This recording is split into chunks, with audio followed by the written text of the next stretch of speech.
Hey guys, tonight we travel far, far back, to a world before pillows were even invented.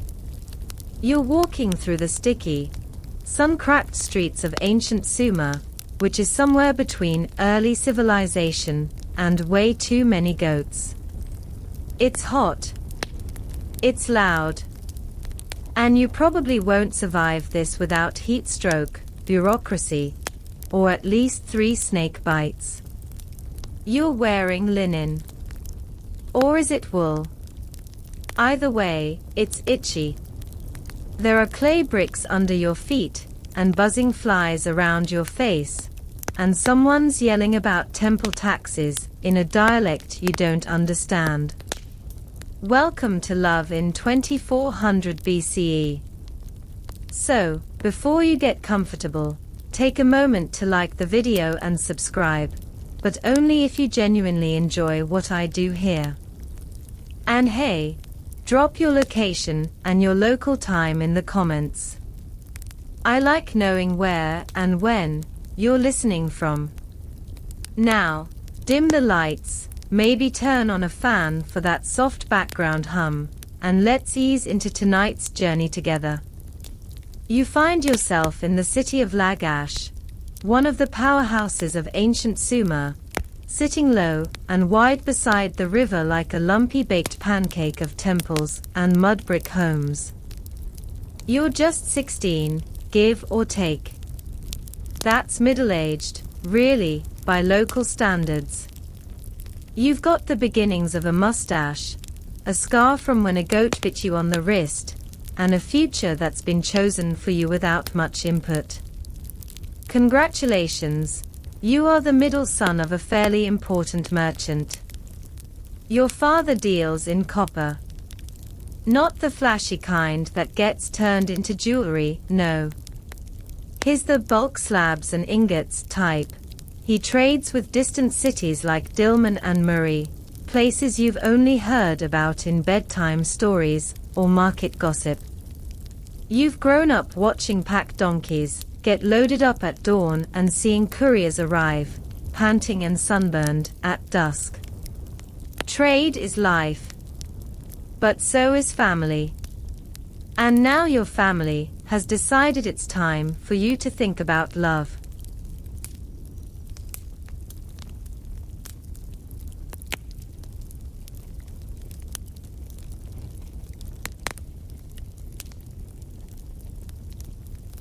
Or, more precisely, marriage. But don't worry, it's not romantic. It's logistical. You see, your older brother already married a local girl, whose family owns some well-irrigated barley land. Solid deal. Your younger sister is still busy throwing dates at temple guards and causing minor public disturbances, so she's off the hook. You've reached the age of clay tablet matchmaking. Because in Sumer, courtship is bureaucratic. It starts like this. Your uncle sits you down, feeds you something uncomfortably fishy, and asks if you like tall women. Tall like reed, he says, holding up an actual reed. You nod. It doesn't matter what you say. He's already decided. He heard from his friend, who heard from his cousin, that there's a promising girl in a city about 100 miles away. Her family makes textiles. They are moderately wealthy. And, this part's important, they owe your family a favor from something to do with a shipment of sheep 10 years ago. Her name? You don't know yet. You're told she's smart. Knows how to write. Can recite hymns to Inanna without stumbling. Oh, and her dowry might include a lapis necklace. You pretend to be excited. You are mostly confused.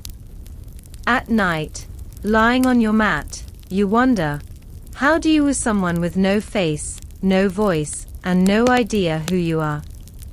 How do you flirt when your only tools are a damp reed stylus and a block of drying clay. The next morning, you get your first lesson in Sumerian courtship communications.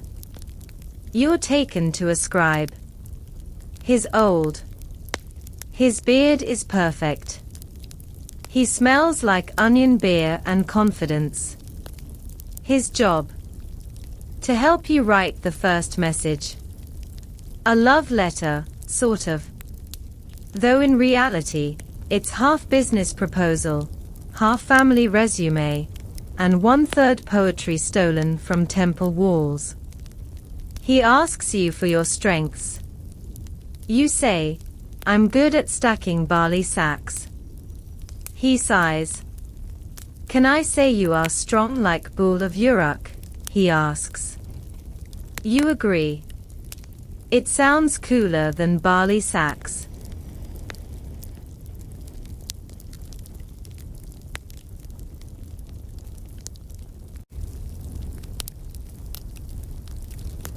He adds that your family's estate is rich in date palms, which is sort of true.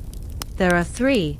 And that your mother bakes a sacred bread that once moved a priest to tears. This is a lie, but you let it slide. The message takes shape. A blocky clay tablet, pressed with symbols that read something like, "To the esteemed family of she who weaves. From the house of he who trades copper. May Enlil bless our union with plenty. Your daughter's name is praised even in distant Lagash. Let us bind reed with reed." It's awful, but also kind of beautiful. Once the clay dries, it's wrapped in a thin reed casing. A seal is rolled across the outside, a cylinder carved with your family's emblem, which looks like a very confused fish. This way, the recipient knows it's authentic. It's the ancient equivalent of a wax stamp. Then begins the waiting game. The letter is entrusted to a caravan heading east. There's no guarantee it'll arrive. Bandits love mail. Goats eat mail. Floods destroy mail. But that's the thrill of love across the plains. Anything could go wrong. As the days pass, you start looking at the horizon more. Wondering what she looks like. Wondering what you look like through her eyes. Or her scribe's eyes. If she's also outsourcing the poetry. Your father laughs at your mood. Your brother calls you reed brain. But one morning, a dust-covered courier arrives. He has something for you, a small parcel, still damp with the sweat of 3 days' ride. Your heart skips. You hold the letter, real, solid, heavier than you imagined. The clay is pressed with unfamiliar symbols. But her name is there, somewhere. Her reply. A scribe is fetched. He reads it aloud. And for the first time, you hear her voice, even if it's through stylus and sun-baked clay.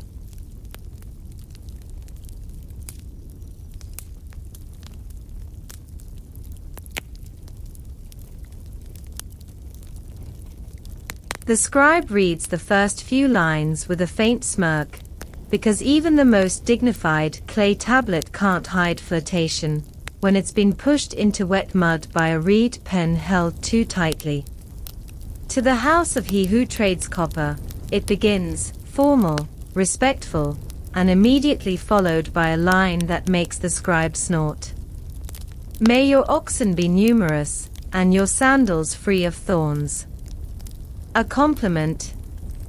A poetic blessing. Or maybe she's just being polite, and hopes you don't smell like livestock. Hard to say. Your family leans in as the message continues, but you wave them away. This feels personal, even if it was probably dictated with her entire extended family sitting in the room, whispering corrections and strategic exaggerations. She signs off as Ninim, daughter of the house of Linindai, from the city of Adab. She writes that she is honored by the proposal, that she has heard of your family's trade routes and the reliability of your copper weights, which is possibly the least sexy compliment you've ever received. But she also writes a line that makes your ears burn. The name of he who trades copper reaches us with the warmth of summer wind, and I am curious to know if his eyes are as steady as his ledgers. Steady ledgers. It's Sumerian for, I think you're cute. Your uncle immediately starts drawing up a dowry list. But you're still stuck back on that one phrase. She called you he who trades copper. That's not you. That's your dad. The message wasn't really addressed to you, was it? Historians still argue whether Sumerian courtship letters were exchanged directly between young lovers, or routed through their families like corporate memos. Based on Ninim's tone, half intrigue, half negotiation, it seems you're somewhere in between, the visible party, to a marriage deal that's quietly been under discussion for weeks.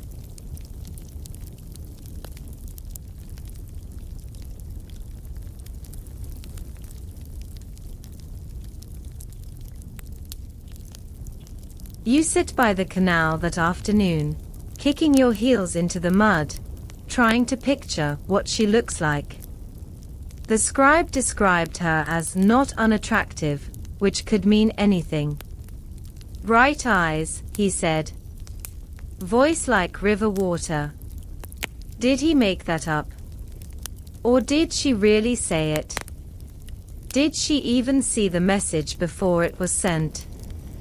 Your brother offers his usual advice. If she's got all her teeth and a clean tunic, just say yes. Helpful. But there's something in Ninim's letter that makes you want to know more. She included a riddle, a genuine puzzle, nestled in the clay, like a secret handshake. I begin in the river, but die in the sun. I am held but never owned. What am I? You don't know. You chew on it while helping your father with inventory that night. 20 slabs of copper. 30 baskets of dates. 100 bolts of wool. Your fingers ache from lifting. Your mind drifts. The riddle pokes at your brain. Back in your sleeping mat, you stare up at the cracked ceiling and whisper guesses to the stars. Water. No. Shadow. Maybe. Hope. You write back. This time, you don't let the scribe take over. You borrow a tablet and stylus from your father's clerk and try it yourself.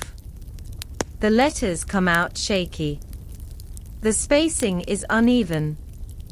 You press too hard and crack one edge. But still, it feels different. More honest. You tell her you're not actually a copper trader, not yet. You confess your favorite stew, lentil, with garlic. You mention that you once got stuck inside a storage basket as a child and had to be rescued by a laughing camel herder. You also take a guess at the riddle, reflection. You seal the tablet with your family's fish emblem and add a little mark of your own, a tiny, awkward drawing of a goat. Why? You don't know. Maybe you want her to laugh. The message is sent off the next morning with a merchant heading toward Adab. It might take days. It might never arrive. You pretend not to care.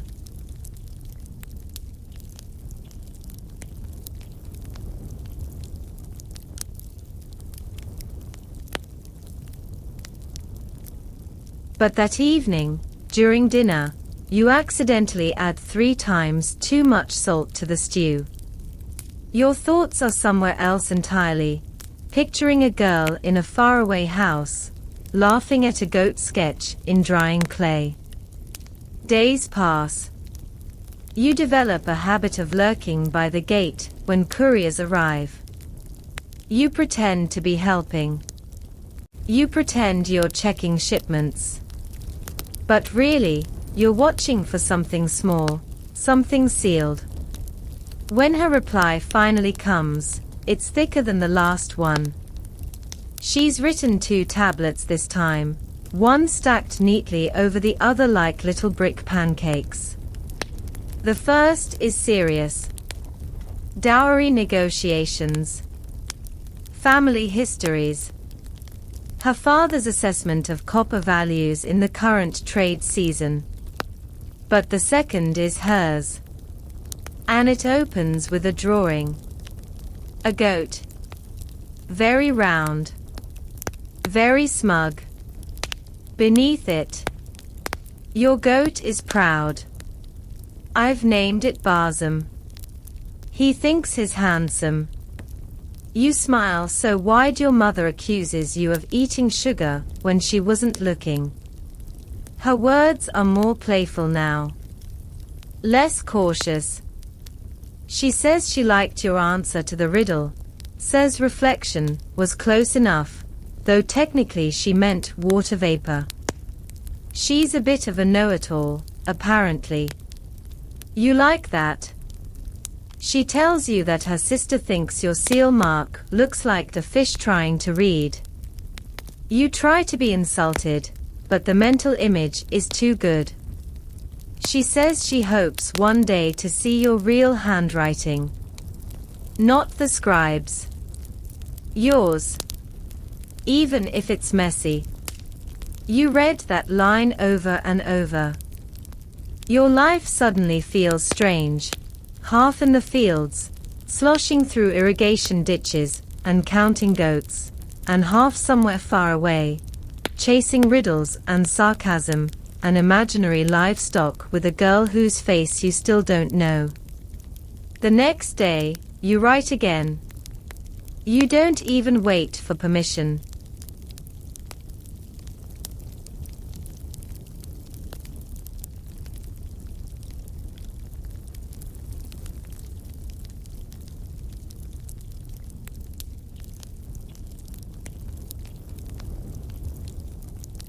You begin to steal time, 15 minutes here, half an hour there, just to write.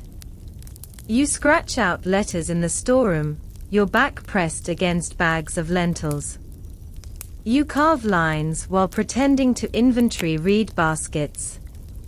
You now carry a stylus tucked behind your ear like a secret. The third letter is different. More daring. You tease her about her smug goat, Barzum. You invent a story where he tries to negotiate trade deals with your father and gets distracted by his own reflection in a bronze bowl. You include another drawing, this time, a fish actually reading a tablet. You even try to draw tiny eyebrows on it. At one point, you write, "If Barzum is your companion, may I be your fish? I can carry news and jokes in my mouth.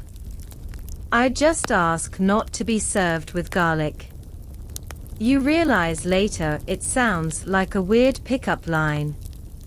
You keep it anyway. Historians still argue whether ancient Sumerians truly fell in love through these messages, or if the letters were more ceremonial, like politely fencing before the real marriage contracts were signed. But something is clearly happening here. A bond is forming, not through stolen glances or moonlit walks, but through sun-baked sarcasm and the slow rhythm of clay tablets baked in fire. She writes back in record time. 2 days.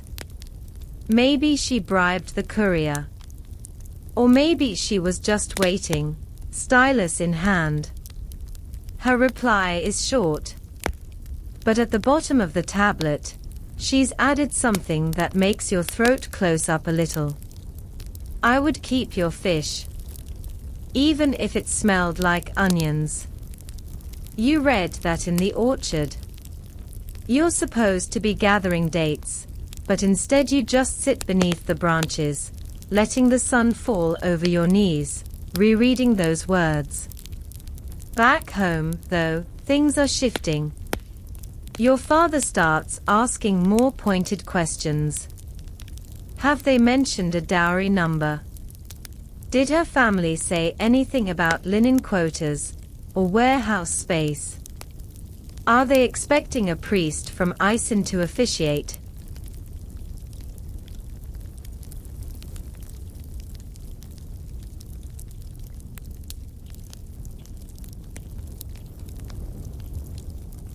You barely hear him.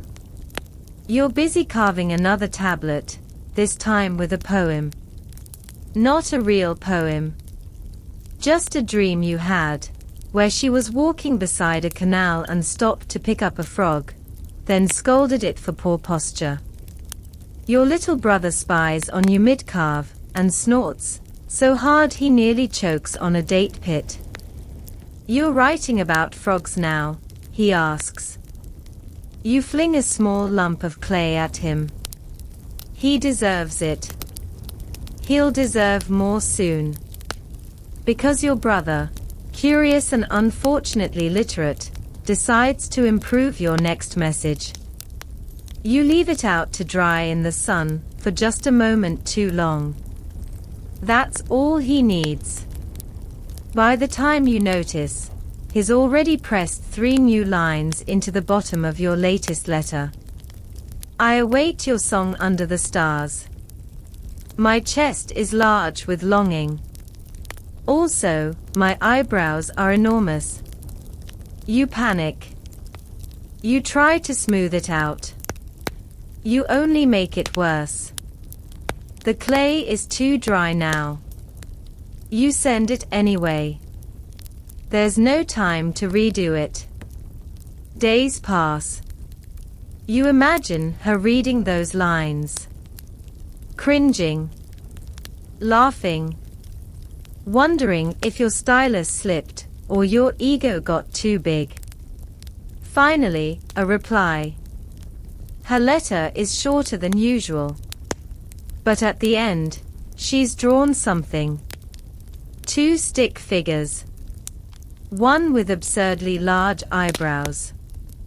The other laughing, holding a fish. And then this. Your brother writes bold poetry.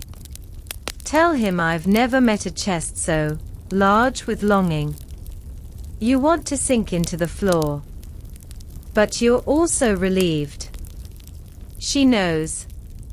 She's not offended. She's playing along. You now live in 2 worlds. In one, you help your father haggle over barley weights and check for wormy dates. In the other, you wait eagerly for jokes pressed into sun-baked mud. Then comes the official letter. It's from her father this time. It's business. All business.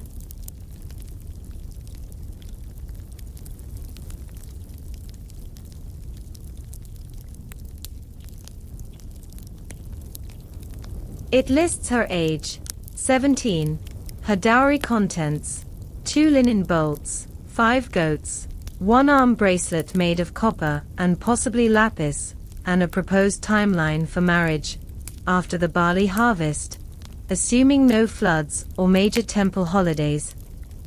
It also includes an offer. Their family will cover the cost of a feast if your family provides the beer. You read the tablet 3 times, but your eyes keep wandering.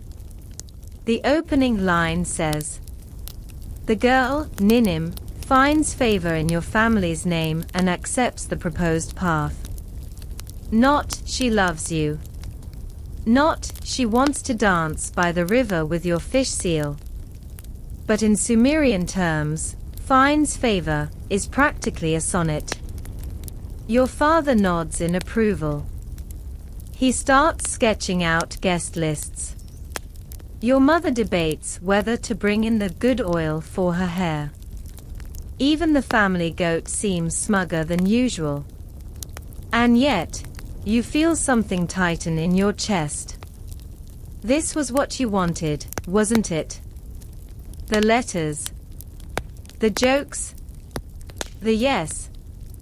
The path forward. But suddenly, the clay feels heavier than before. Because now the letters will end.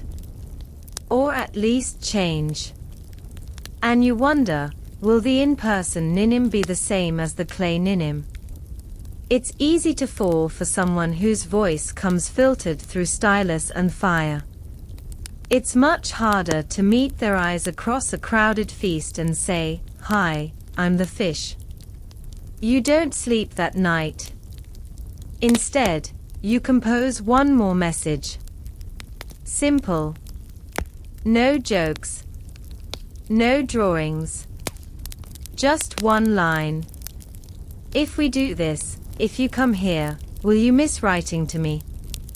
The reply arrives 5 days later.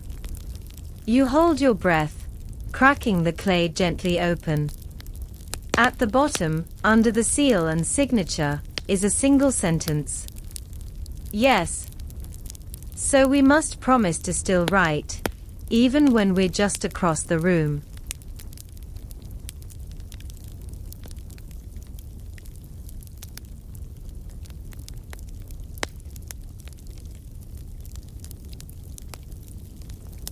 Now that the engagement is technically official, sealed in clay, agreed upon by both families, and probably whispered about by every aunt within 10 miles, you find yourself in a weird, romantic limbo.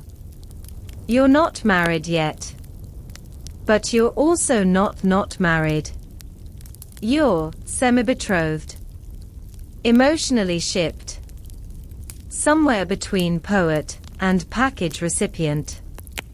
And so begins the preparation. You're expected to become useful. Your father assigns you extra trade duties.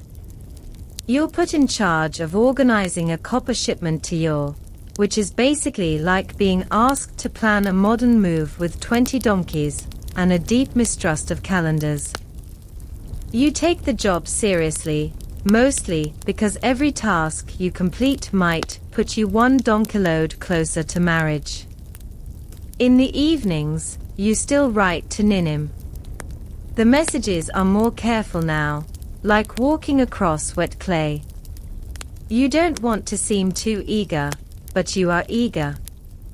You write about the copper weights you're checking, the small child who bit your ankle in the market, no explanation, and a passing reference to how the sky looks in Lagash. A cracked bowl full of stars and smoke. She replies with stories of her cousin, who's trying to make perfume out of fermented turnips. It does not smell like sandalwood, apparently, and a complaint about her mother's obsession with choosing auspicious wedding omens by tossing barley in front of cats. You don't know what that means, but it sounds terrifying. You tell her your mother is obsessed with oil. Everything must be oiled, hair, sandals, the family door. You promise to save her from at least some of the greasing. The truth is, these small nothings feel more important than the formal plans taking shape around you. The ceremonies, the contracts, the guest count arguments. The more people talk about your wedding, the more you want to crawl inside a sealed clay envelope and just stay there. With her. Quiet, funny, sarcastic her. But the logistics march forward.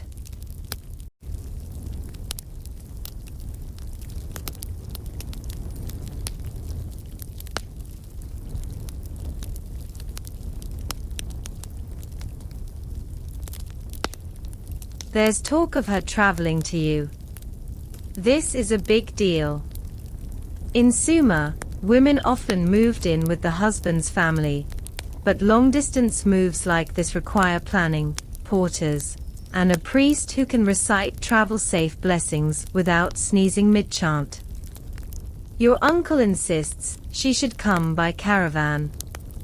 Safer, slower, and it shows off your wealth if you meet her halfway with your own donkeys. You suggest traveling to meet her yourself. This is met with silence, then laughter. Who'll guard the warehouse if you get eaten by mountain lions, your father says. So you're grounded. Emotionally speaking. But that doesn't stop you from sneaking out one morning to go talk to the matchmaker. Ah, yes. Her. She's small, old, and shaped like a bundle of laundry. She smells like cumin and has eyebrows like attacking vines. But she knows things. She knows people. She was involved at the beginning, and you trust her more than you trust most of your own relatives. You bring her sesame cakes and ask, cautiously, if she thinks Ninim is coming willingly. The matchmaker looks at you for a long time. Then she says. She sends you drawings of fish. That's not an answer, you say. It is. In this world, nobody draws a fish unless they want to. Trust me. It's oddly comforting. She leans closer and taps your forehead with a knobby finger. But you better learn how to talk without clay soon. That girl has sharp words. She'll eat you if you stammer. You thank her, leave, and immediately begin rehearsing phrases in your head. Not poetry. Just greetings. Jokes. Polite compliments that don't involve livestock metaphors. A week later, her courier arrives. He brings a carved wooden token, shaped like a palm leaf, and says, she'll be here after the third moon. That's in 16 days. You suddenly forget how to breathe.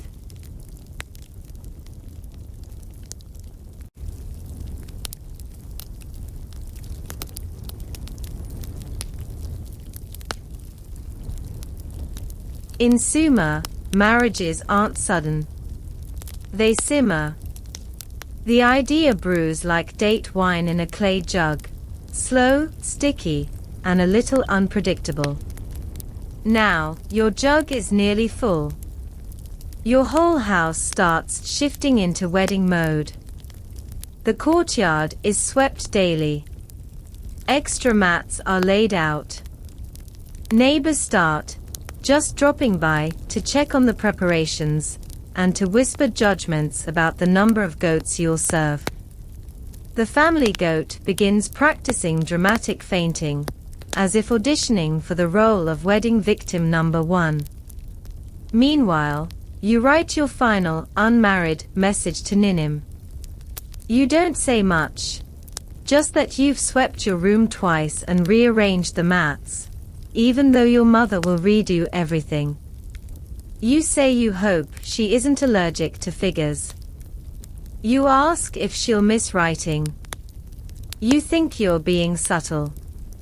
She replies with a tablet pressed so lightly, you have to squint to read it. There's a new symbol at the top, a heart. But not a modern one. More like a stylized almond with little wings. You don't know what it means. But she writes, I will miss writing. But maybe you'll still send me notes, even from the other room. Just don't let your brother near them. That night, your brother finds the letter and tries to draw mustaches on the symbols. You throw him into a pile of laundry. Your mother applauds. Your sleep is restless. You dream of a line of donkeys arriving at the gate, all of them wearing little flower crowns. You dream of Ninim stepping down, looking completely different than you imagined. You dream you forget how to speak. When you wake, it's only 10 days left. Your mother is already measuring your shoulders for a linen tunic that doesn't make you look like a spilled date sack. You go out to the canal and sit by the reeds, trying to remember how to be a person and not a clay tablet. And when you look at the river, you realize what her riddle really meant. I begin in the river, but die in the sun. I am held but never owned. It wasn't water vapor.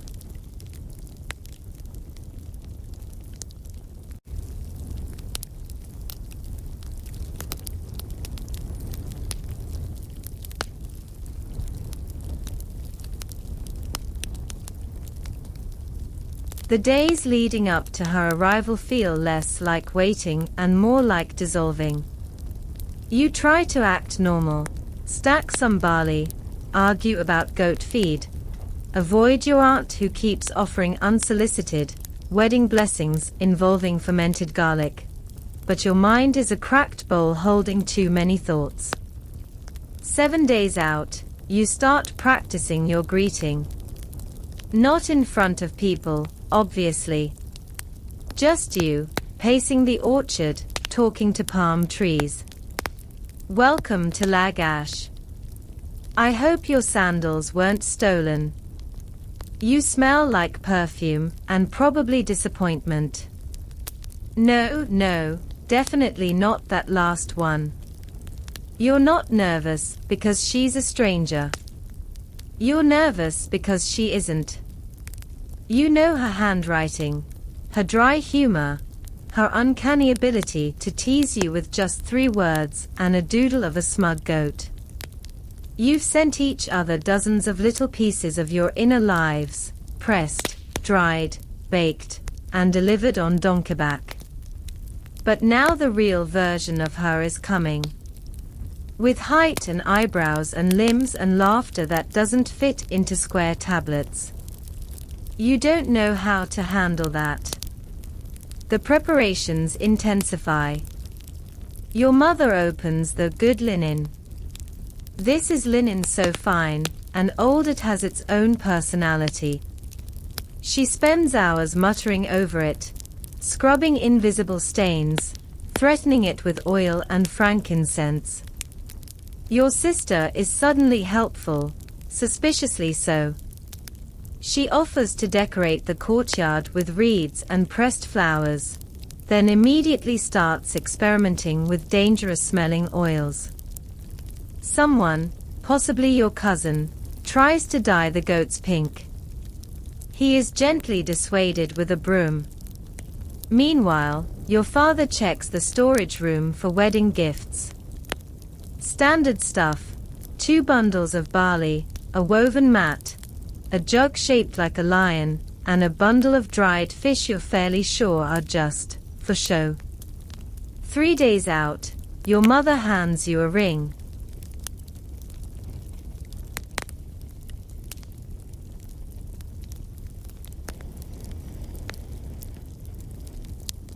It's carved from clay, fired in the same oven that bakes bread, and glazed with a dull brown varnish.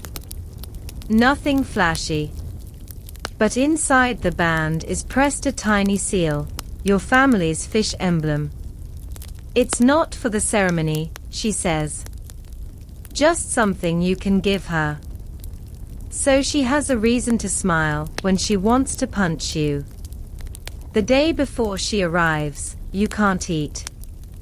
Not because you're anxious, though you are, but because your aunt has insisted on making a love stew out of 17 different herbs and possibly a piece of meteorite.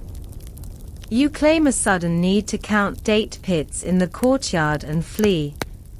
That night, it rains. Just a little. Enough to cool the air and leave muddy crescents under everyone's sandals. Enough to make the dust settle, the air sharper, the palm leaves glossy. You take it as a good omen. Or maybe you just need it to be a good omen. The morning arrives. You wake up early and bathe, which is a novelty. You comb your hair with a fishbone comb. You even let your mother touch your eyebrows. She cries. You pretend not to notice. Then you wait. The caravan doesn't arrive on time, of course. Why would it? Donkeys are not known for punctuality. You loiter by the gate, then loiter by the outer road, then try not to look like you're loitering, which involves a lot of casual whistling and pretending to inspect tree bark. Finally, dust. A string of donkeys. A man in a tall hat. A porter with a harp. A girl on foot, her head half covered in linen. It's her. You know instantly, and not because someone yells, "She's here." Though they do.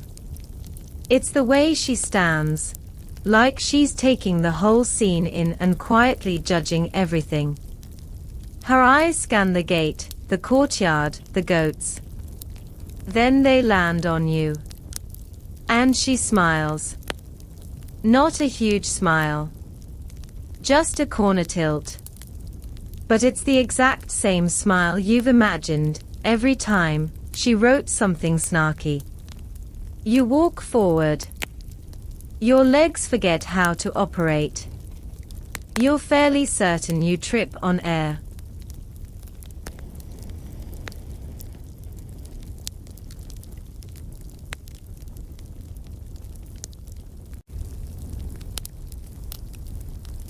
You stand in front of her, and for one terrifying second, you completely blank. Then she says, quietly, "So, you're the fish." You want to say something clever. Instead you blurt, "Balsam looks heavier than I imagined." She laughs. Just once. But it's real. The porters begin unloading. There's noise, shouting, untying of bundles, and someone somewhere drops a jug that was probably important. None of it matters. She reaches into her robe and pulls out a small wrapped object. It's a piece of clay. And fired. Still soft. On it is pressed a goat. And a fish. Holding hands. You don't know what to say. So you hand her the ring. And she says, "It's ugly. I love it." You walk beside her as the household descends into wedding chaos. Your aunt is already arguing with her cousin about figures. Someone is singing in the wrong key. A goat escapes into the kitchen. But beside you, Ninim is here. Real. Breathing. Taller than expected. Just as sarcastic. A little dusty. And entirely, utterly her. That night, you can't sleep. Not because you're nervous. But because she slips you a clay shard under your sleeping mat. It just says, "I'm still going to write you. Better have clay."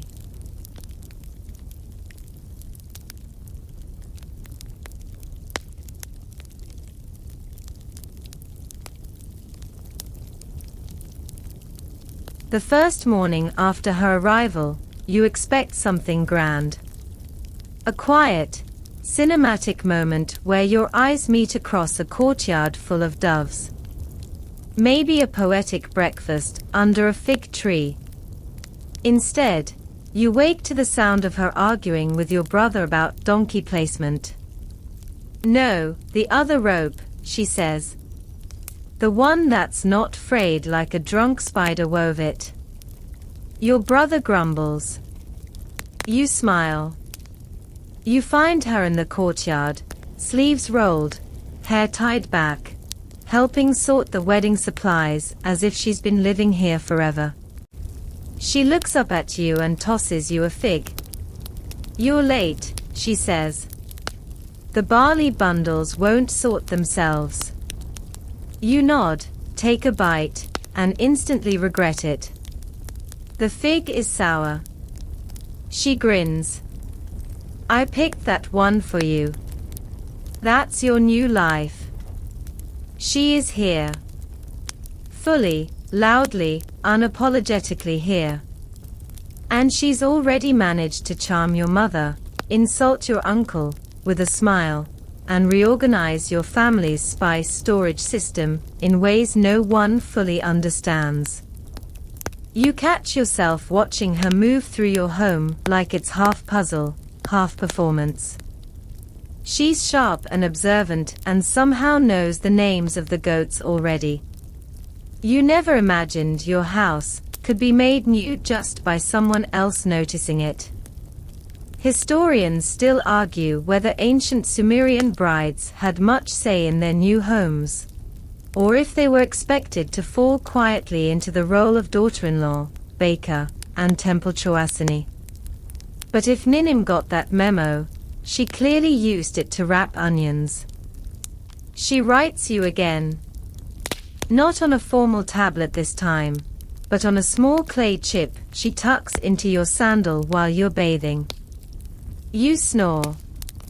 The goats find it soothing. You reply with another chip hidden under her water jug. You talk in your sleep. Something about a dancing frog. She scribbles back. That frog was majestic. You should be so graceful.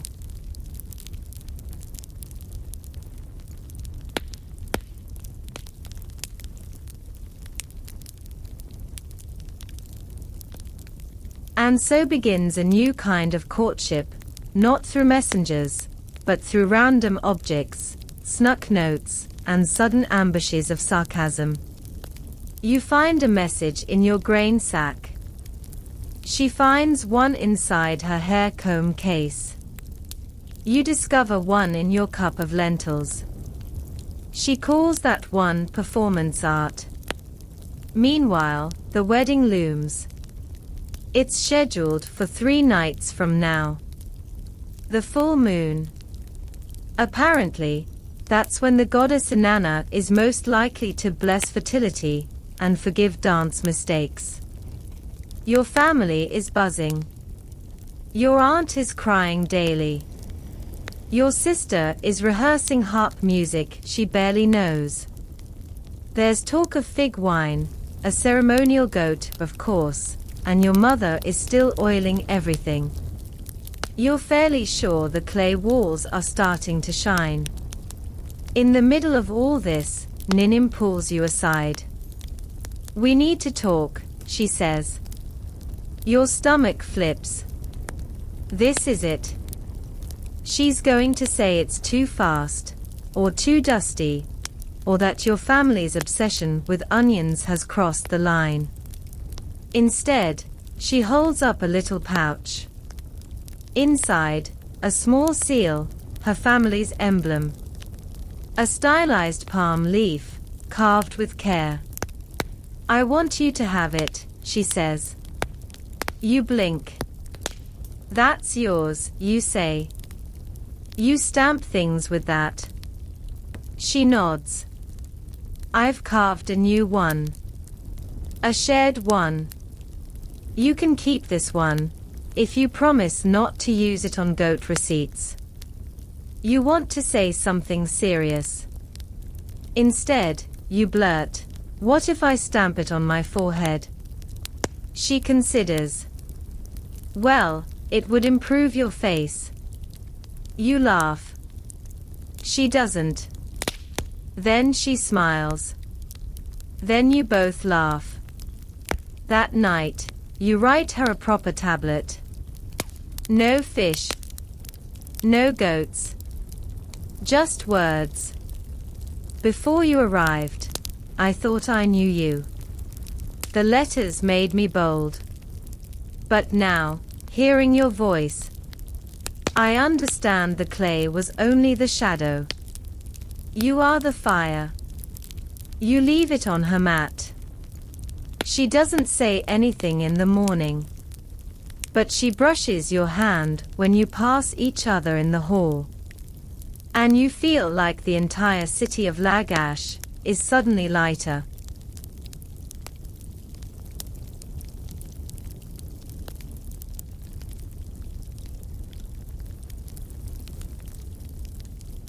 Of course, not everyone is thrilled. Your cousin declares the wedding menu uninspired. Your uncle insists the priest must pronounce your full name in the old dialect, even though he can't do it himself without coughing halfway through. A local cat climbs the altar and refuses to leave. Your brother loses the ceremonial ladle. The replacement ladle is too shiny. People panic. In the middle of it all, you and Ninim sneak out to the riverbank. It's quiet there. The moon's almost full, already silvering the water. Frogs croak somewhere in the reeds. She looks at you, serious for once. No more clay, she says. Not forever. But, less. You nod. You're better in person anyway. She grins. So are you. Just slightly. You sit together in silence for a while. She leans her head on your shoulder, then murmurs. You're warm. Like a freshly fired tablet. It's possibly the strangest romantic compliment you've ever received. But you decide you like it. The moon rises. The wind shifts. Somewhere back home, someone probably breaks a jar. But here, next to her, time presses still, like a seal on clay. You don't know what kind of married life you're stepping into. You don't know if you'll argue about goats, or barley, or who forgot to refill the lamp oil.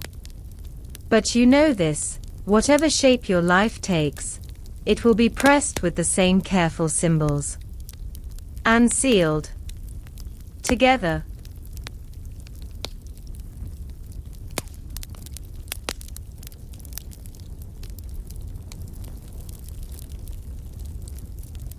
The morning of your wedding begins with shouting.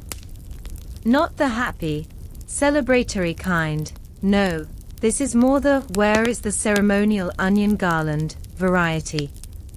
Someone's misplaced the fig wine. The oil lamp display is crooked.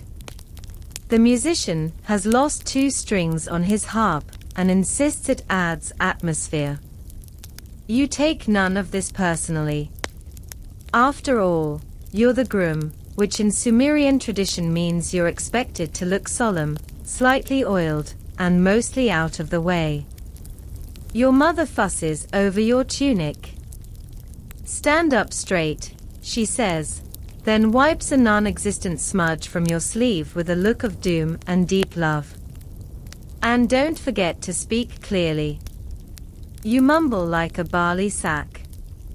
Your father pats your back and mutters a quick blessing. May Enki give you peace, and may your goats behave.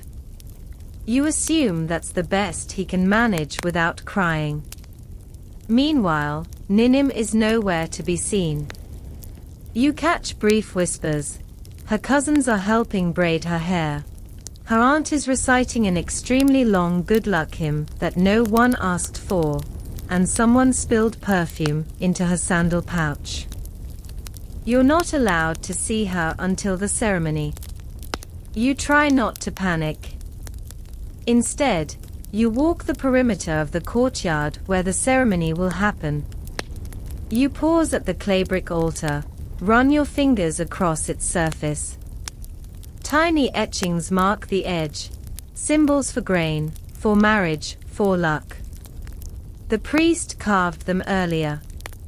You quietly add a tiny goat near the corner when no one's looking. Just before noon, guests start arriving. Neighbors, traders, temple officials, children carrying baskets of palm fronds.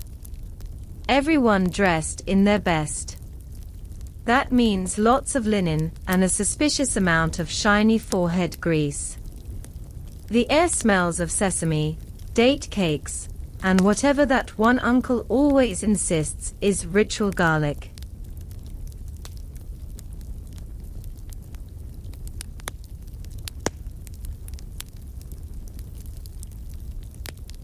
You find yourself standing in front of the altar, shoulders tense, knees suspiciously weak.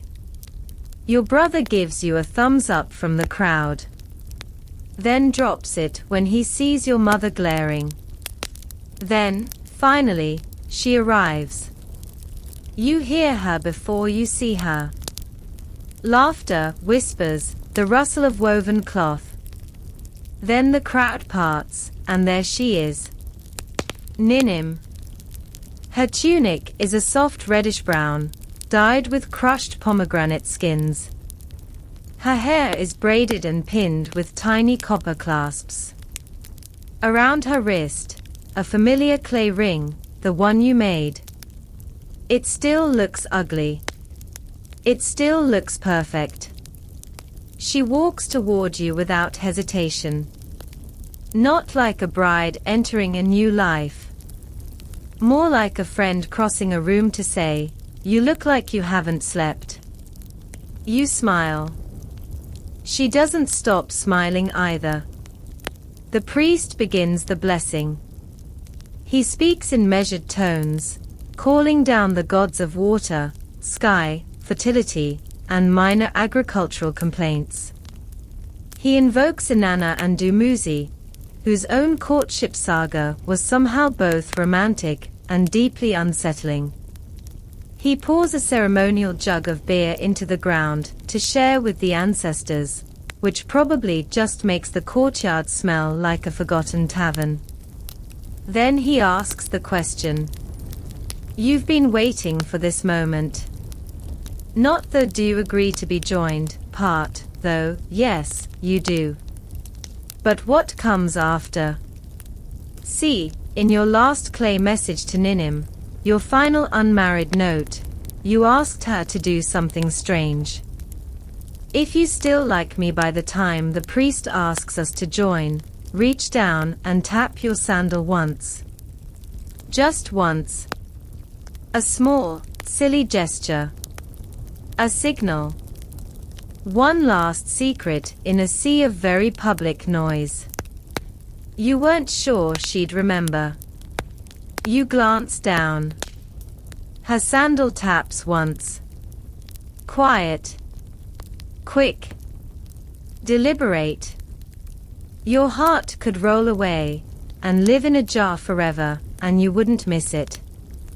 The priest declares the union blessed. Someone lets out a goat.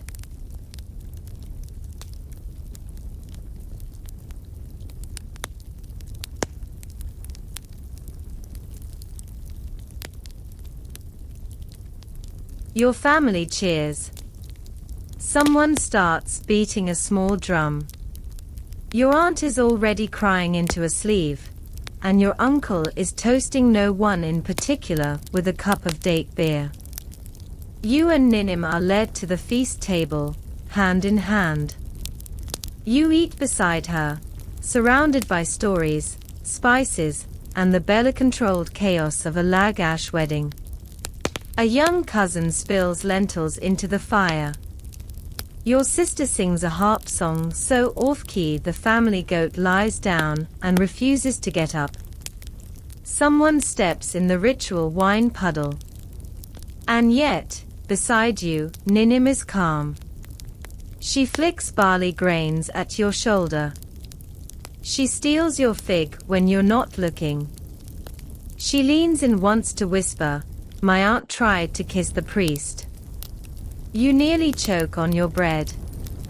Later that evening, when most of the guests are full and the children are asleep in corners, you sneak away to the storage room, where the wedding gifts have been stacked like sacred offerings.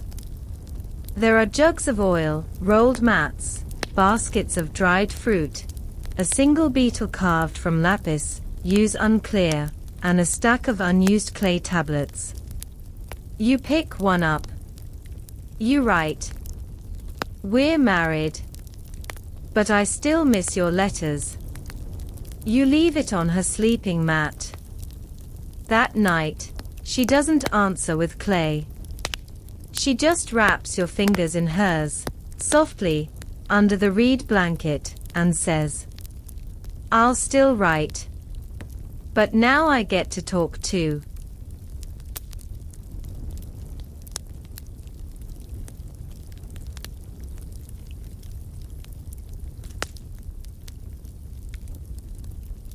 The first morning of marriage, you wake up thinking you've overslept. The light outside is soft and golden. The courtyard is too quiet. No shouting about goat placement. No arguments over fig arrangements. Just the distant rustle of wind through palm leaves and the occasional snore from someone who had too much date beer. Then you turn your head and see her. Ninim, hair tangled, one arm flung dramatically across the reed mat, mouth open just enough to prove she was, in fact, talking in her sleep again. "You're pretty sure," she said, frog boots at one point. You watch her for a moment. Not in a creepy way. More like in a "how is this real" way. The girl who once drew a goat with enormous eyebrows on a clay tablet is now sleeping beside you, barefoot and snoring, with your fish seal tied to her wrist. And weirdly, you feel calm. She stirs, opens one eye, and groans. Did the priest marry us, or just knock us out? You laugh. Both, probably. She rolls over. Good. Then I'm sleeping in. You don't argue. Instead, you sneak to the courtyard for breakfast and grab 2 pieces of honeyed flatbread and a jug of watered beer. You return to find her already up, hair in a messy knot, sketching something with her fingernail in a soft clay shard. "It's the cat," she says, showing you. "The one who climbed the altar. I'm giving him a crown." You eat flatbread side by side on the mat, cross-legged like 2 misbehaving students. It's the best breakfast you've ever had. Then come the post-wedding responsibilities. Married life in Sumer doesn't mean lounging around while the gods sprinkle blessings over your courtyard. It means work. Your father assigns you warehouse duty, again. And Ninim is summoned to help your mother with the family's textile accounting, which involves lots of shouting over thread colors, and even more shouting over lost spindles. You both survive. Rarely. You regroup in the garden at dusk.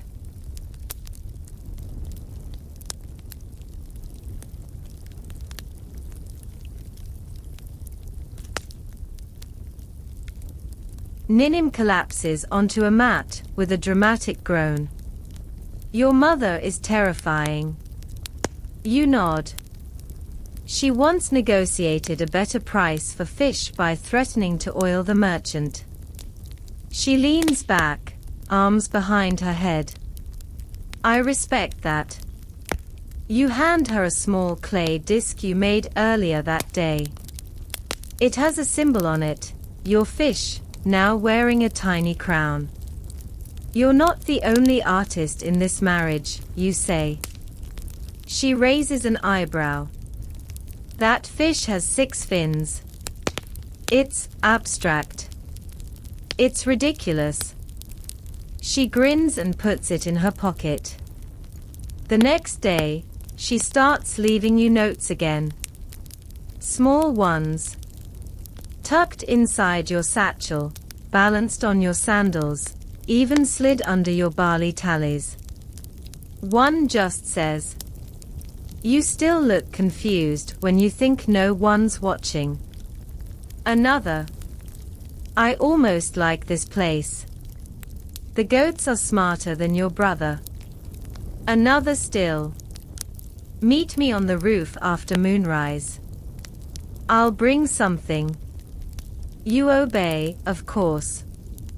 That night, you sneak past sleeping uncles and slumbering livestock to climb onto the flat roof of your family's house. She's already there, sitting on a woven mat, a jar between her hands. She hands it to you. It's a tiny clay pot filled with date paste and crushed sesame seeds. Sweet, sticky, perfect. "I bribed the cook," she says. "Don't tell your aunt. She thinks sweets ruin the liver." You eat in silence for a while, legs dangling over the edge of the roof. From here, the city looks quieter. Lagash sleeps in layers, rooftops, shadows, narrow alleys full of cats. The ziggurat in the distance glows faintly under the moonlight, like a mountain carved out of pearl dust. You glance sideways at her. She's not watching the city. She's watching the stars. "I used to think I'd never marry," she says suddenly. You blink. "Why?" She shrugs. "Most of the boys in Adab were afraid of me. One called me a clay vulture. I think it was meant as an insult." You try to picture someone calling her that. You instantly dislike him.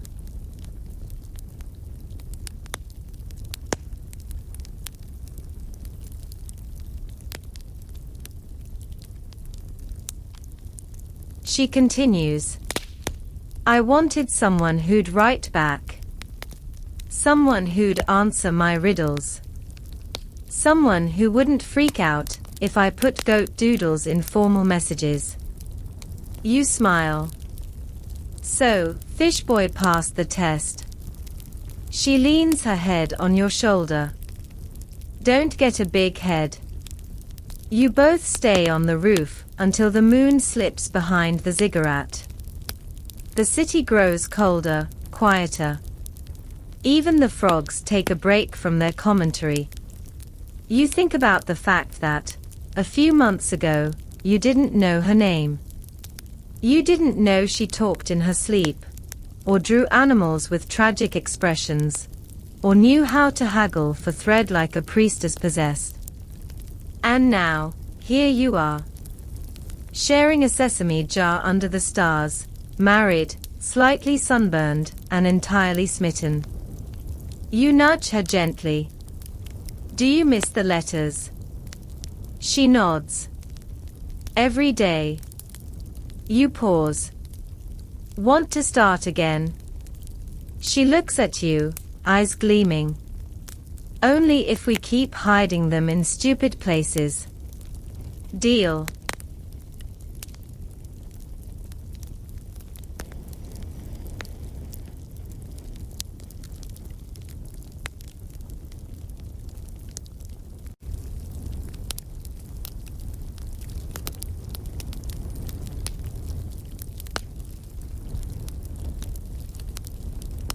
Two weeks into marriage, you find a note hidden inside a jug of lentils.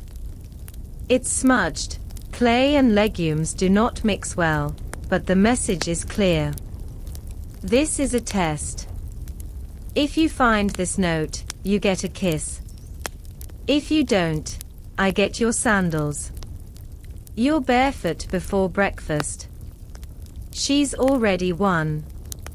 Married life isn't glamorous. Not in Lagash. There are no silk canopies or palace fountains. There are goats with opinions, market dust, and relatives who treat your household like a community center. But with Ninim, it's never boring. You build a rhythm. In the mornings, you rise before the sun, toss water on your face, and scavenge for something edible. She insists on feeding the chickens first. Then she insists on naming the chickens things like Chief Pexalot and the Beaked One. You take turns on household duties. She's oddly good at calculating grain exchange ratios.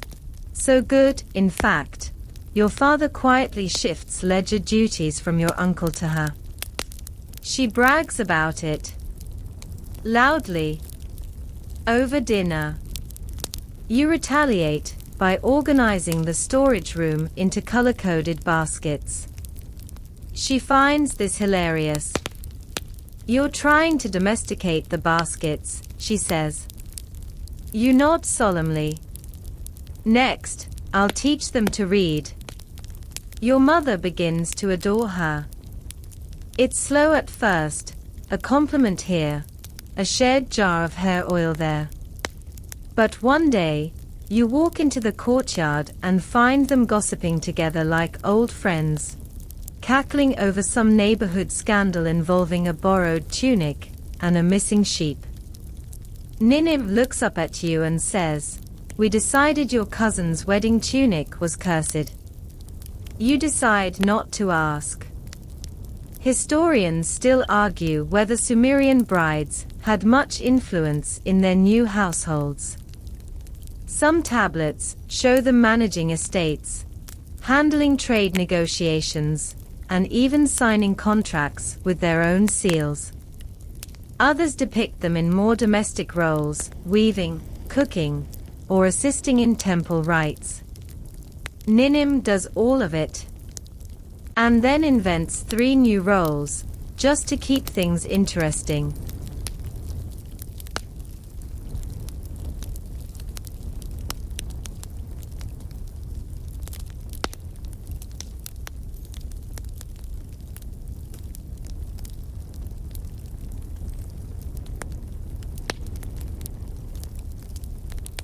One afternoon, she announces that the courtyard needs a visual refresh. You blink. You mean, sweeping? No, she says. I mean artistic enhancement. 3 hours later, she's painted a goat mural on the outer wall using leftover dye and a reed brush. It has elaborate eyebrows. Your brother calls it aggressively majestic. You're proud. Slightly concerned. But mostly proud. You write her a note that night. On real clay this time. Not a silly shard, but a proper tablet, smoothed and pressed with care. The wall goat watches over us. I think he approves. You leave it under her reed pillow. She pretends not to see it. The next morning, your cup of water has a tiny fish carved into the base. The game is back on.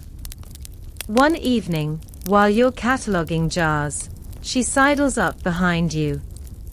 I've got a riddle, she whispers. You groan. Is it about frogs again? She smirks. No. This one's about marriage. It lives on barley and bad jokes. It grows stronger when you lose arguments. It sometimes smells like goat. And sometimes like home. What is it? You grin. Us? She nods. Correct. You win another week of sandal ownership. You don't ask what she means. You just accept it. A few days later, a messenger arrives. Dusty, irritable, and covered in donkey hair. He delivers 2 tablets. One is from Ninim's family. A polite note. They miss her, hope she's well, and send 2 dried apricots and an update on Barzan the goat, who apparently tried to join a religious procession and had to be escorted out. Ninim laughs for a full minute. The second tablet is from an old scribe friend of hers.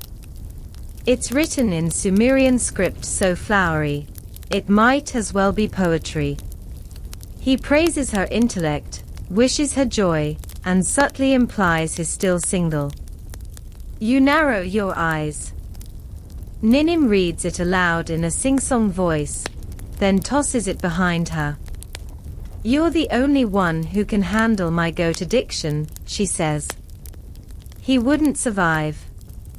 You spend that evening on the roof again.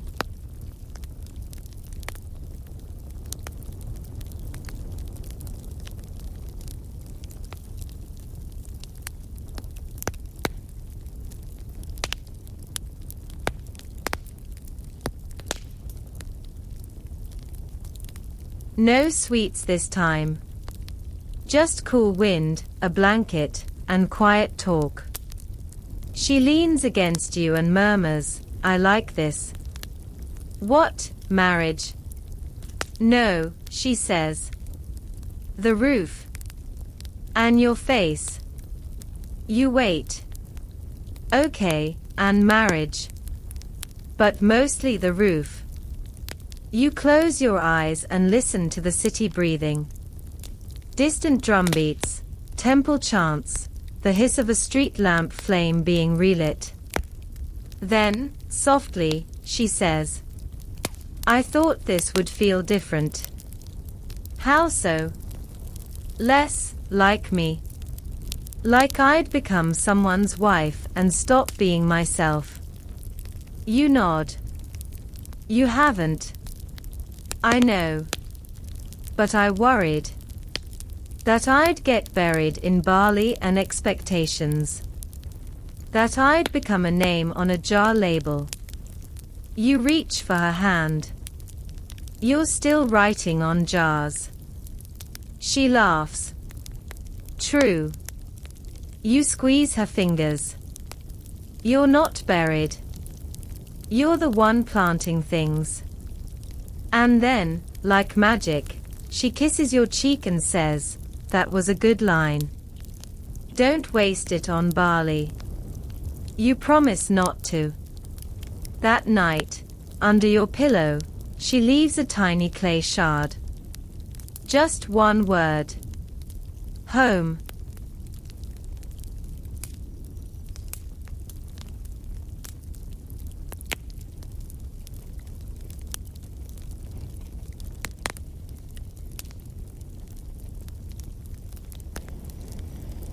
Marriage, you soon learn, has seasons.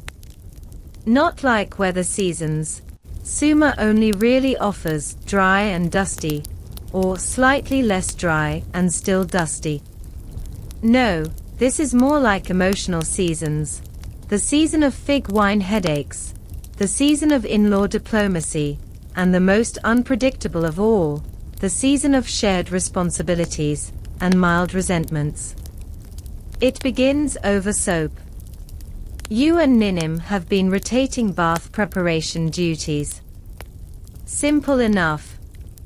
Fetch water, heat it in the courtyard brazier, steep a few herbs if you're feeling luxurious. But one night, you forget. You come home from your warehouse shift to find her perched on a stool, arms crossed, eyebrows in orbit. No bath water, she says. Interesting. I thought it was your day. She nods. I see. I guess the stars have also stopped rotating. You fetch the water. Twice. You steep extra herbs. She still doesn't speak to you until breakfast. It's not a fight, exactly. More like a dance. One where you both refuse to lead. And also, someone stepped on the goat. The next week, it's your turn to forget the grain ledger. Ninim has to do double tallying while your brother assists by eating half a basket of dates. She hands you the ledger that night like it's a clay brick laced with judgment. You both sulk in silence. For 5 whole minutes. Then she slips a note under your bowl of lentil stew. This stew tastes like mild disappointment. Almost like your record keeping. You laugh. And just like that, the clouds pass. It's a pattern you start to recognize. You irritate each other. You orbit apart. Then someone, usually her, drops a sarcastic comment into the silence like a match in dry reeds. And it burns clean. Historians still argue whether Sumerian marriages were emotional partnerships or just transactional contracts. Tablets show love poems, heated property disputes, affectionate gifts, and divorce filings that read like early courtroom drama scripts. You're living proof that it's complicated and real.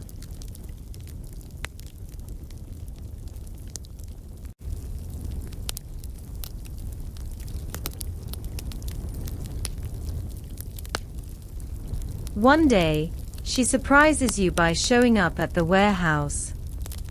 You're midway through inspecting a delivery of reed baskets when you hear a familiar voice behind you say, "You know they'll cheat you if you blink too slowly." You turn. There she is, hands on hips, wearing a smug grin and your spare headscarf. "I missed arguing," she explains. You laugh and toss her a tally tablet. That afternoon, you work side by side, counting fish jugs and confirming grain weights. She's faster than you. She's also less polite to the delivery men, which you admire deeply. Later, she writes, "Today we were a team. You carried the heavy jars. I carried the moral superiority." You reply, "And yet somehow I still pulled my back." She leaves a massage oil jar by your mat that night. Labeled, "For Wounded Husbands." You pretend not to cry. One evening, while helping her fold textiles, you ask if she ever misses her old life. Adab. Her family. The familiar streets. The way the sunset hits the western wall. She's quiet for a while. Then she says, "Sometimes. But mostly, I miss being mysterious. When we were writing letters, I could decide what you saw." You nod. "Now I've seen your goat pajamas." Exactly. She flicks a corner of the cloth at your face. Then adds, "But it's worth it. The mystery's gone." And somehow, you stayed. That night, you tried to write her a poem. You managed 2 lines. "The moon is round, your feet are cold. Please stop stealing all the bedrolls." She calls it profoundly average. You hang it on the wall anyway. The season of resentments shifts into the season of small surprises. You start noticing little things she does. How she always counts the oil jars twice, just to be sure. How she makes up stories about the goat's secret lives.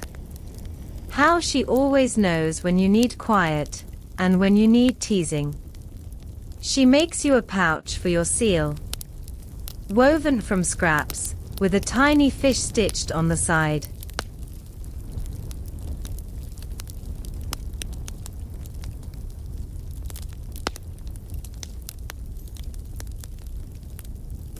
You carve her a clay stamp that says no in 6 different ways. "Efficient," she says. "Now I can respond to requests without speaking." Your mother calls you an odd pair. You agree. But you also agree when Ninim says, "Odd pairs last longer. Nobody tries to steal them." There's a rhythm forming now. Days of dusty errands and market haggling, nights of clay messages and silly riddles. Arguments over onions. Quiet glances that say thank you without sound. You don't know what's coming next. You hear whispers, temple assignments, land negotiations, even rumors of her cousin trying to move in. But for now, it's just the two of you. Two former letter writers. Now side by side, under the same roof, scribbling jokes into ledgers and drawing mustaches on old temple receipts.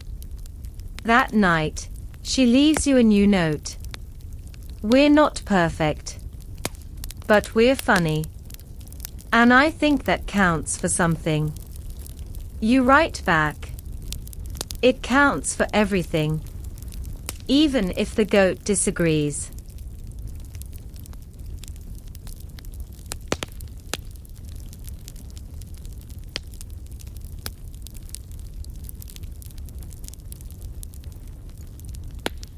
You wake one morning to the sound of an argument outside. Not a regular household scuffle, this one has the tone of urgent crisis. You throw on your tunic, rub sleep from your eyes, and stumble into the courtyard. A goat is standing on the grain roof. Again. This is the third time this week. It's unclear how it got up there. It's even less clear what it wants. Your brother is flapping a reed broom at it like a misguided scarecrow. Your aunt is chanting a prayer for stubborn spirits in cloven hooves. Ninim, of course, is sketching the scene on a clay shard, trying not to laugh. You sigh. Married life is majestic. Once the goat is removed, gently and with many bribes, you return to the quieter duties of the day. Ninim is cataloguing linens. You're reviewing a delivery of palm rope. It's a normal, dusty, slow-moving morning. Until a courier arrives. This time, it's not a tablet from home, or a relative with a new scandal. It's a formal summons, from the temple of Inanna. You and Ninim are invited, expected, to attend a gathering of scribes and record keepers. A public consultation, they say. Some new taxation measures. A possible trade agreement involving barley quotas and temple obligations. You both groan. Sounds like we're about to meet the official clay people, Ninim says. You know, the ones who think jokes are a sin. You pack your best tunics. You even dust your sandals. The temple doesn't accept muddy feet, even if you're there under protest. The event is held at the temple courtyard 2 days later. It's enormous, painted in brilliant red and white, with carved lion motifs on every column. Scribes mill around with polished styluses and the expressions of people who haven't slept since the last lunar eclipse. You and Ninim are seated at the edge of the gathering, not quite insiders, not quite outsiders. A priest drones on about grain honor ratios and per capita civic seal representation. Ninim immediately begins doodling on a wax tablet.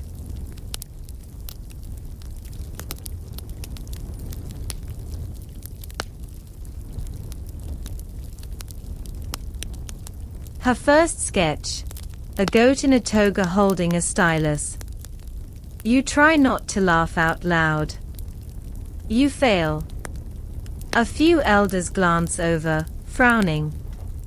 But one of the scribes next to you chuckles under his breath. He leans over and whispers, "Is that satire?" Ninim arches an eyebrow. It's prophecy. By the second hour, you're both restless. During a particularly long-winded explanation of lentil tax exceptions, she leans in and says, "You owe me 3 date cakes for this." "Done," you whisper. 4 if we survive the barley ratios.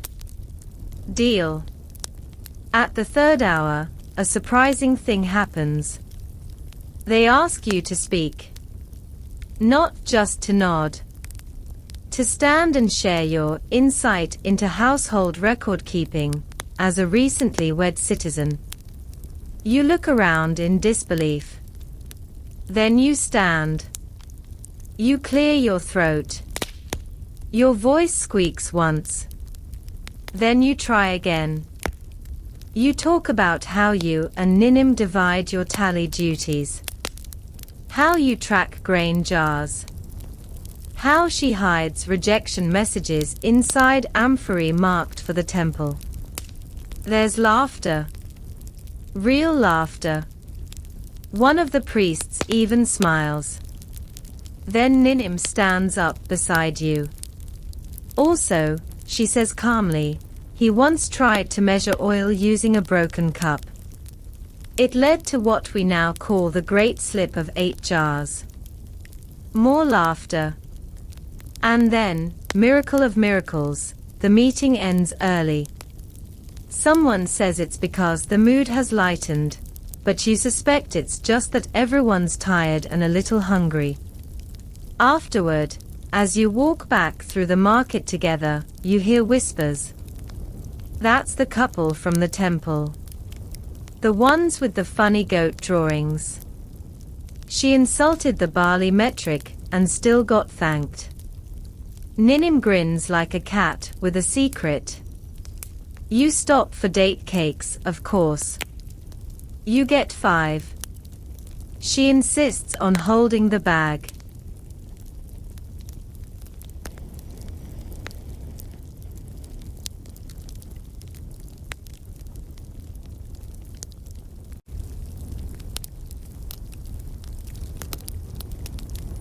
That evening, back home, you sit on the roof with your sticky fingers and sore feet. You talk about the day, how strange it was to be asked, how good it felt to speak, and how much fun it is, even now, to watch the city tilt toward evening, lanterns flickering on, temple bells tolling the dusk. She leans against you and says, "We're good at this." At what? At turning boring things into better things. You nod. And breaking things accidentally. She grins. That too. Historians still debate how much say common citizens had in public Sumerian policy. Some say temples ruled everything with divine bureaucracy. Others believe communities had more input than we give credit for. Small voices tucked into big tablets. Today, your voice was one of them. You reach for her hand. It's still a little sticky from date cake. She doesn't mind. You whisper, "Do you think they'll ever carve our story into a wall?" She snorts. "Only if we bribe the mason." You smile. Then, without a word, she pulls out a tiny clay tablet from her pouch. On it, your fish. Her goat. Holding hands again. Only this time, they are both wearing smug little temple hats. You laugh until the stars come out.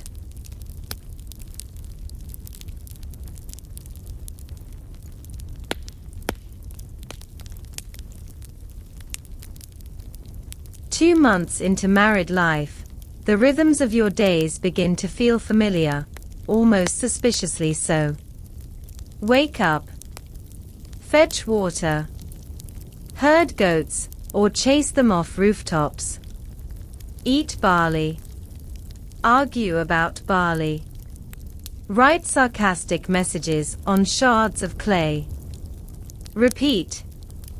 Then one day, something breaks the pattern. You come home from the warehouse expecting the usual, Ninim sketching on a discarded tablet. Maybe a new note hidden under your dinner bowl. Perhaps a ceremonial onion sitting in your bedroll just to see if you notice. Instead, you find her sitting still. Not drawing, not smirking, just thinking. You tilt your head. What's wrong? She lifts her eyes, thoughtful. I want to make something. You blink. You've made, like, 50 goat portraits. Our walls are more animal than clay at this point. She shakes her head. Not drawings. Something lasting. You sit beside her, puzzled but curious. Like what? She holds up a half-finished seal. Not for stamping trade goods. Not for letters. This one has no fish or goat. No family symbol.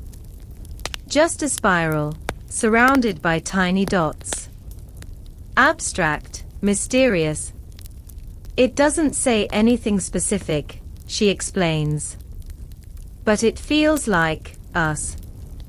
You nod, slowly. It looks like a conversation. She brightens. Exactly.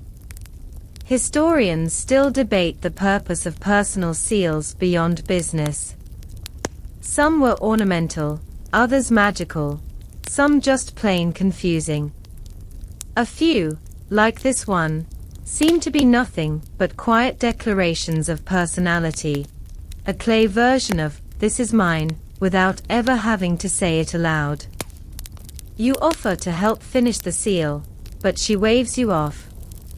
Your carving is like watching a chicken try to sculpt. Fair.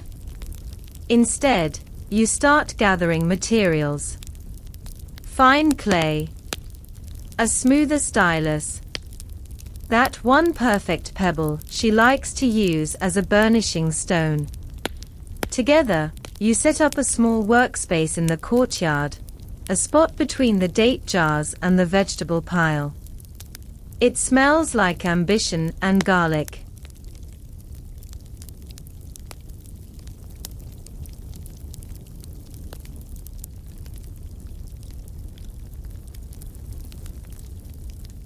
For the next week, in the margins of daily chores, she sculpts. She scratches. She swears quietly when the clay cracks. You bring her snacks. She throws you fig stems. It's domestic bliss, with just enough clay dust in the air to make you both sneeze like scholars. At night, you read her old letters aloud. You saved them all, of course. Even the one with the fish seal smeared sideways. Especially that one. She lies beside you on the reed mat, listening with one arm flung over her eyes like a tired poet. Were we always this dramatic? She asks. You nod. And barely literate in the beginning. She grins. We've grown. On the 6th day, she finishes the seal. It's tiny, delicate. A spiral of dots carved so fine you have to tilt it in the sun to see them clearly. But it's unmistakably her, part whimsy, part stubbornness, entirely intentional. She presses it into a fresh slab of clay and hands it to you. For your records, she says, mock serious. You add it to your growing pile of marital artifacts. You've got the infamous goat mural sketch, the fish crown emblem, and at least 7, don't forget the oiled messages signed with various insults. This new seal slab joins the archive with great fanfare. To celebrate, you make her a cake. Well, cake might be generous. It's more like a mildly squashed stack of mashed dates and crushed barley, shaped vaguely like a ziggurat and flavor it with whatever you had on hand. You present it on a flat reed tray with a flourish. She stares at it. Is this supposed to be edible? You nod proudly. And symbolic. She takes a bite. She chews thoughtfully. It tastes like a bribe. You shrug. Is it working? She leans in and kisses you. Always. Later that night, as you both lie under a woven blanket watching a beetle crawl across the wall, she murmurs, "I think we should bury the seal." You raise your eyebrows. Why? As an offering, she says. To mark this part of our life. Like a message to future diggers.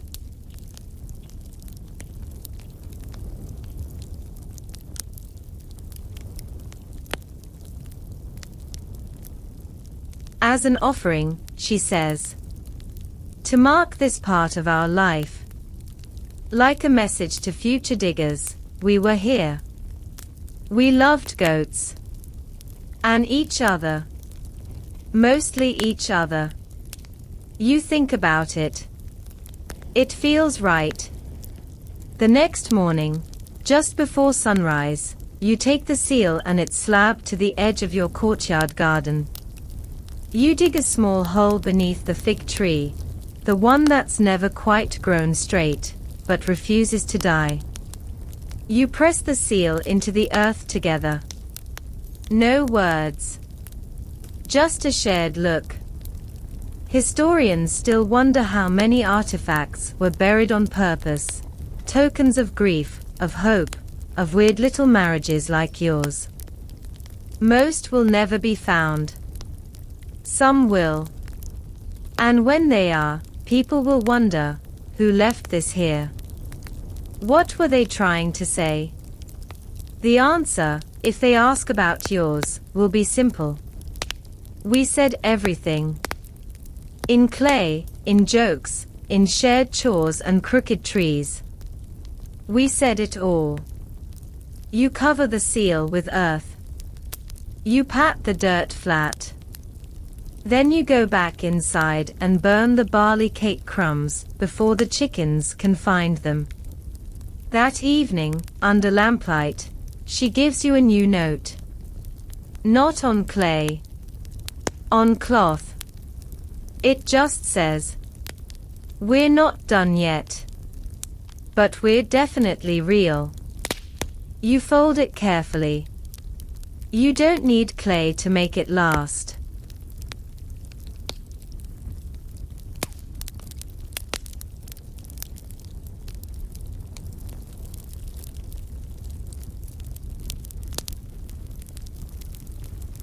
A strange thing begins to happen after you bury the seal.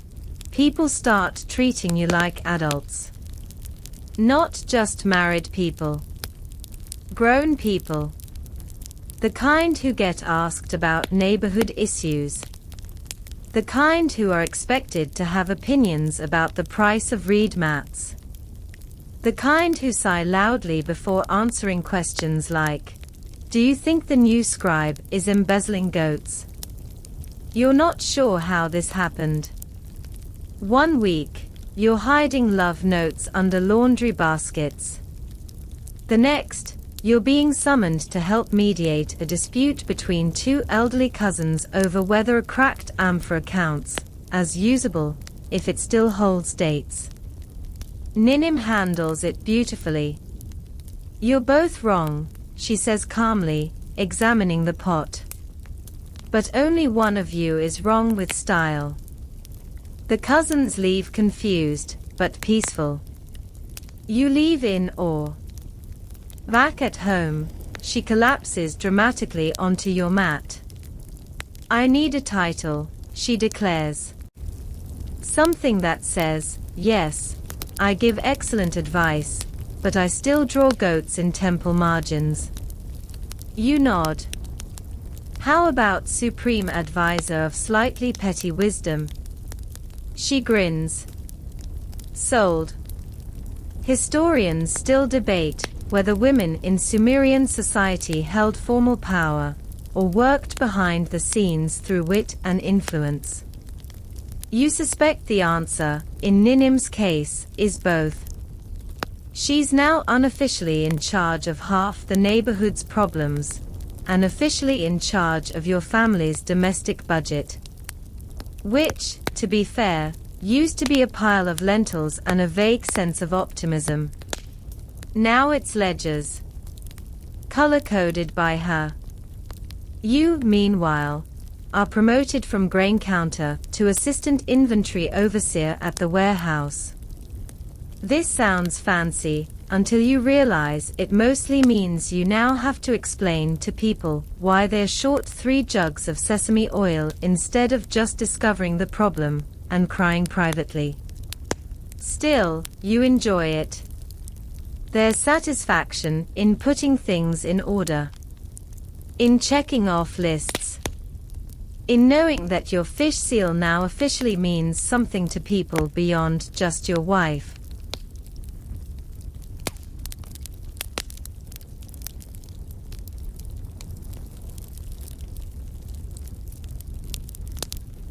One afternoon, as you're scribbling down olive quantities, Ninim appears at the door with a look you've come to recognize.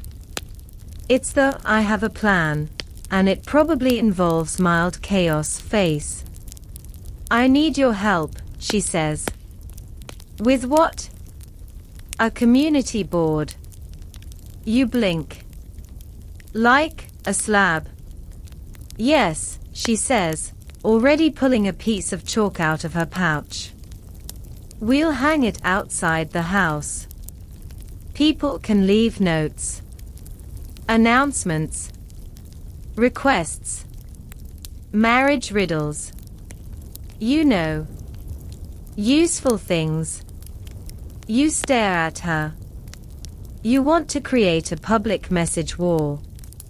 She beams. "Exactly. It'll be anonymous and ridiculous. Like us." You end up using an old broken oven tile as the base. You hang it beside your doorway. You leave the first note. "Goat missing.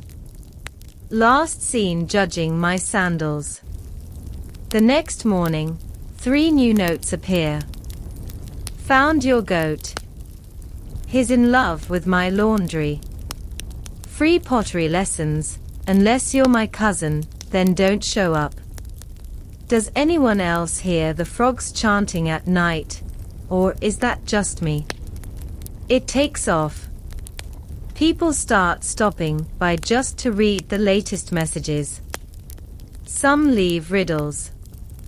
Others doodle. Someone leaves a very impressive drawing of a fish wearing a crown. Ninim adds weekly themes. 1 week. Describe your favorite meal in exactly 4 words. Another. Worst advice you've ever received. The winner. Marry someone who hates onions. It's a tiny act of community magic. And people notice. The local scribe stops by and nods appreciatively. A visiting merchant leaves a limerick about mud. Even the temple priest, who once scolded Ninim for sarcasm during a barley ceremony, drops off a very short, very dry note. Marriage is a complex scroll. Ninim rolls her eyes and replies underneath. "Yes. And we're the footnotes." You start to wonder, maybe this is the most important thing you're doing.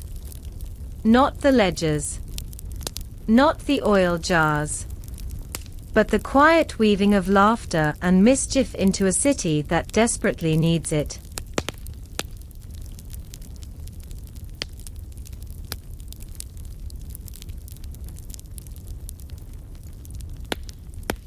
People walk by your house and smile now. Children leave messages like, "My turtle is faster than my uncle. I love bread more than destiny. Please marry me, but only if you have soup. You and Ninim sit outside in the evenings, sipping watered wine and reading them aloud. Sometimes you respond. Sometimes you just laugh. Sometimes you rewrite the grammar. One night, she adds a new message. We're not wise, but we're loud.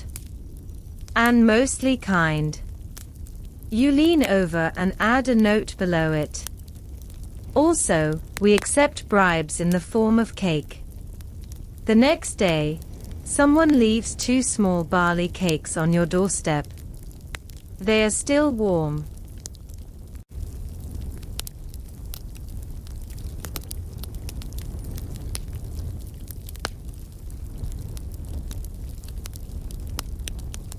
You've seen many things on your neighborhood message board. Goat rumors, questionable poetry, love confessions, and once a clay rubbing that just said it itches, with no context. But today's message is different. It reads, urgent, request for skilled record keepers. Travel required. Duration uncertain. Speak to temple steward before moonrise. You show it to Ninim. She reads it twice, then raises an eyebrow. Sounds dramatic. Which means we're going. You both show up at the temple that afternoon, dressed not in finery, but in your practical work tunics. You bring your fish seal.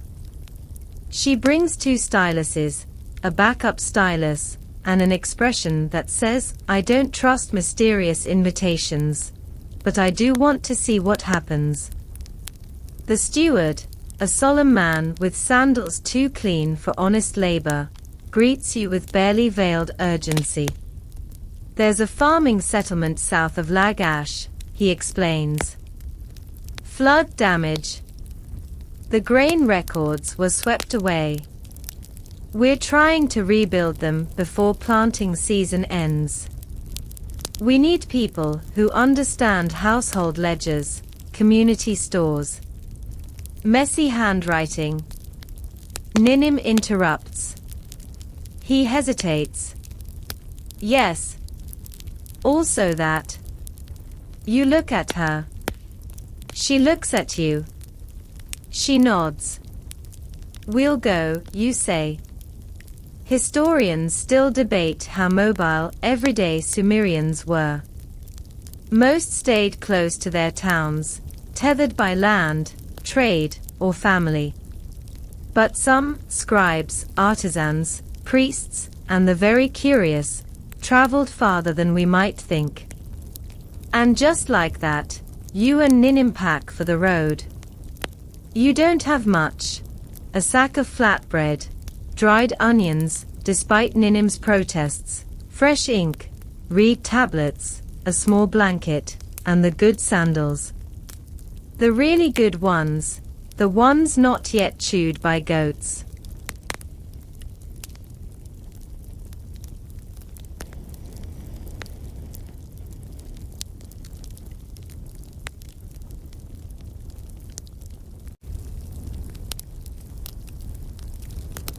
Your family sees you off with a strange mix of pride and alarm. Your brother tries to sneak a jug of beer into your bag. Your aunt whispers a blessing that involves frogs. Your mother clutches Ninim's hands and says, if he forgets where he put something, check under the mat. It's always under the mat. You travel south with a small caravan of scribes and temple aides. It's slow-going, dust, heat, and donkeys that seem deeply offended by the idea of walking in a straight line. Ninim thrives. She narrates the entire journey in sarcastic verse. O mighty river, guide our way. Past every snail and splintered clay. May we survive these oats and cheese. And may no goat infect our knees.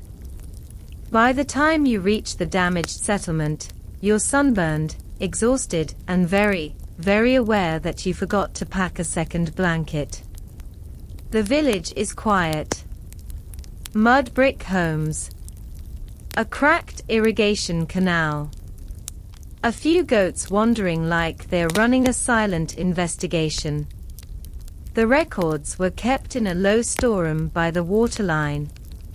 Now it's a pond. You step into the cool, muddy space and sigh. Floating pieces of clay bob around your ankles. Nothing is legible. Nothing is dry. The steward gestures dramatically. This is where your talents are required. You and Ninim look at each other, then at the muck, then back at each other. Romantic getaway, she mutters. You spend the next few days rebuilding from memory. It's slow, delicate work. Interviewing farmers. Reconstructing lists.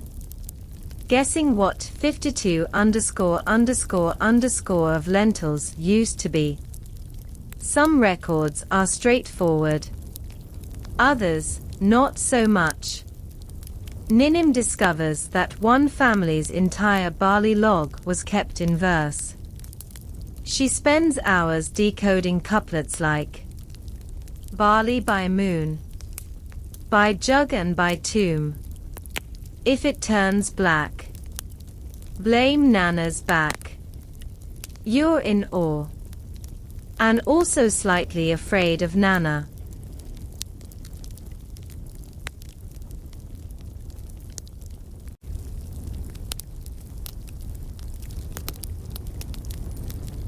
At night, you and Ninim sleep under the stars on mats borrowed from the villagers. You talk softly, about the road, about the ledgers, about how weirdly refreshing it is to be useful somewhere else. One evening, after a long day restoring the goat tally tablets, yes, they had multiple, you lie beside her, staring at the sky. You think they'll ever know it was us, you ask. She shrugs. Maybe. But mostly, I think they'll just know someone cared enough to fix it. You nod. That feels enough. The villagers begin to warm to you. Children show up to help, which mostly involves drawing snakes on your clay tablets. One boy carves a perfect fish wearing a crown and says, "This is your family, right?" You beam. Ninim adds a goat beside it. Soon, the ledgers are nearly restored. The planting can begin. A celebration is planned, small, dusty, but full of warmth. You're given bread, thanks, and a clay charm that looks suspiciously like a donkey, but is labeled Hero Goat. Before leaving, Ninim leaves a tablet behind. No name. No seal. Just a message. This place mattered. So we stayed long enough to write it back into memory. You head home with tired limbs and full hearts. When you return to Lagash, your message board is full of new notes. Where did the fish and goat go? We missed the sarcasm. A chicken tried to take your roof. You leave one reply. We went, we counted, we came back. No one lost a goat. This time.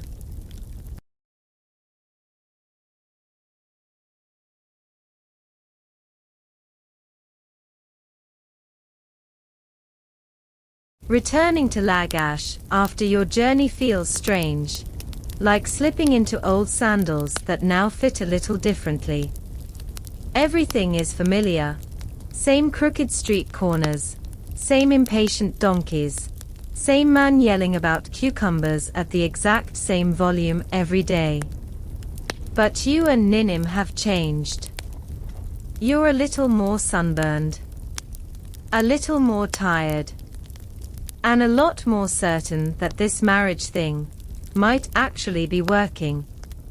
Your return is met with casual celebration. Your mother gives Ninim an extra slice of honeyed flatbread, which, in your family, is the equivalent of knighting someone. Your brother greets you by throwing a small onion at your head. A neighbor leaves a welcome back note on the message board. We missed the jokes. Also the goat updates. Please provide goat updates. Ninim responds that evening with a sketch of a goat wearing a helmet labeled, Sahu Selot, Defender of Bali.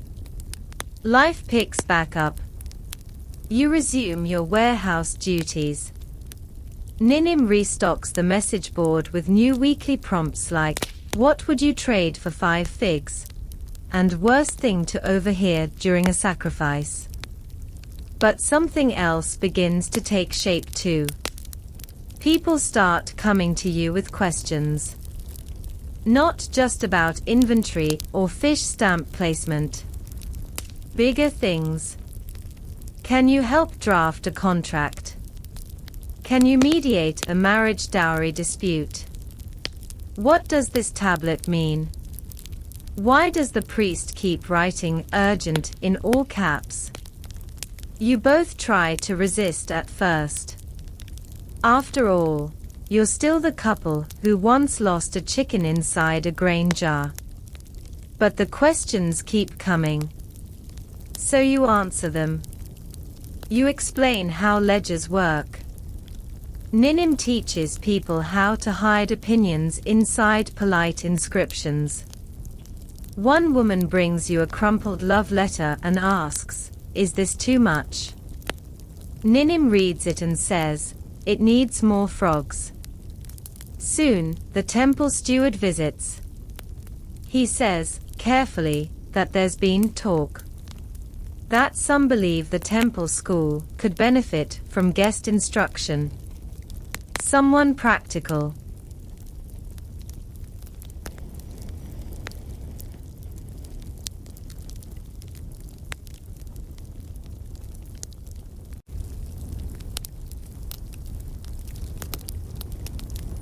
Familiar with household record-keeping, public engagement, humor tolerance. You want us to teach, you ask. The steward nods. Only once a week. You'd be compensated. And you wouldn't have to wear ceremonial headgear unless absolutely necessary. Ninim squints. Define absolutely. He sighs. Fine. Never. You agree. And just like that, your Thursdays become lively. The temple class is small. A handful of young scribes in training. A few older students who just want a refresher. A bored merchant's daughter who already knows half the math and all the gossip. You and Ninim alternate lessons. You teach seal logic, practical math, grain forecasting. She teaches communication, subtext, sarcasm placement. She begins one session by saying, if your inscription reads like a brick, it'll be treated like a brick. Make it sing. Or at least hum. They adore her. You're surprised how much you like teaching. The chalk dust, the questions, the moments when someone gets it and their eyes light up. You start looking forward to Thursdays more than festival days. Historians still argue about how education worked in ancient Sumer.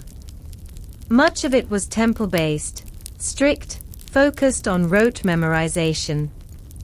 But some evidence hints at flexibility, at mentors outside the priesthood, families sharing knowledge, unexpected voices shaping the next generation. You're part of that now. And it feels right. On the day of your 10th lesson, one of the students gifts you a small clay plaque. It's got your fish, her goat, a crooked ziggurat, and beneath it all, a message in careful cuneiform. Lessons remembered. Jokes included. We liked your sandals. You both nearly cry. Later that night, on the roof, you look up at the stars and realize you're not just married anymore. You're part of something. A little house. A loud message board. A classroom full of weird, curious minds. A neighborhood that thinks of you too as those people.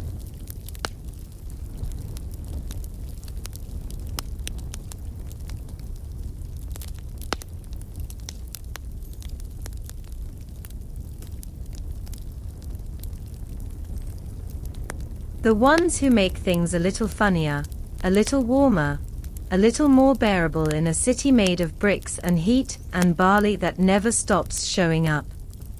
Ninim, as always, puts it best. We accidentally became useful, she says, head in your lap, staring up at the sky. You nod. Should we apologize? She shrugs. Nah. Let's just keep going. She gives you a folded cloth. Inside is a new seal. This one's simple. A fish. A goat. A heart between them. You press it into soft clay beside your mat. It doesn't need to be buried. Not this time.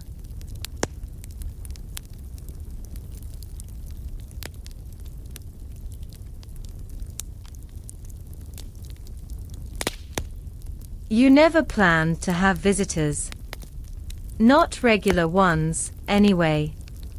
But after the teaching began, and the message board gained a sort of cult following, your house quietly became Lagash's unofficial headquarters of people with strange questions, and not enough sarcasm in their lives. At first, it's just the scribal students. They stop by after lessons, asking for clarification on barley ratios, or how to curve the corners of a seal without looking like you've panicked. Ninim answers most of them. You provide snacks. Then the neighbors start coming too. There's the elderly woman from across the canal, who insists she once dated a temple guard and now wants to publish her regrets in verse. You help her write a 9-line poem about sandal theft and poor decision-making. She leaves smiling and drops off sweet dates the next day. Then a deliverman brings a goat to your doorstep. Is this yours? He asks. No, you say. But statistically, it might be eventually. Turns out, someone added your address to the local notice wall as the official home of the goat-obsessed scribes. Ninim is delighted. You start receiving goat-themed gifts, tiny carvings, reed dolls, one very unfortunate tunic embroidered with bleat if lost. You hang it proudly. Word spreads. Quietly, humbly, your courtyard becomes a sort of sanctuary. Not in a grand, temple pillars and sandal washing kind of way, but in the way a shaded corner, during a hot day, is a sanctuary. The way a small joke can be holy. People come to share things, news, notes, problems, riddles. They stay for tea and advice. No one knocks anymore. They just call through the door. Is the goat couple in? You don't correct them. One day, a stranger arrives. A traveler. From Eridu, he says. Tall, dusty, wearing a belt with more pouches than should be legal.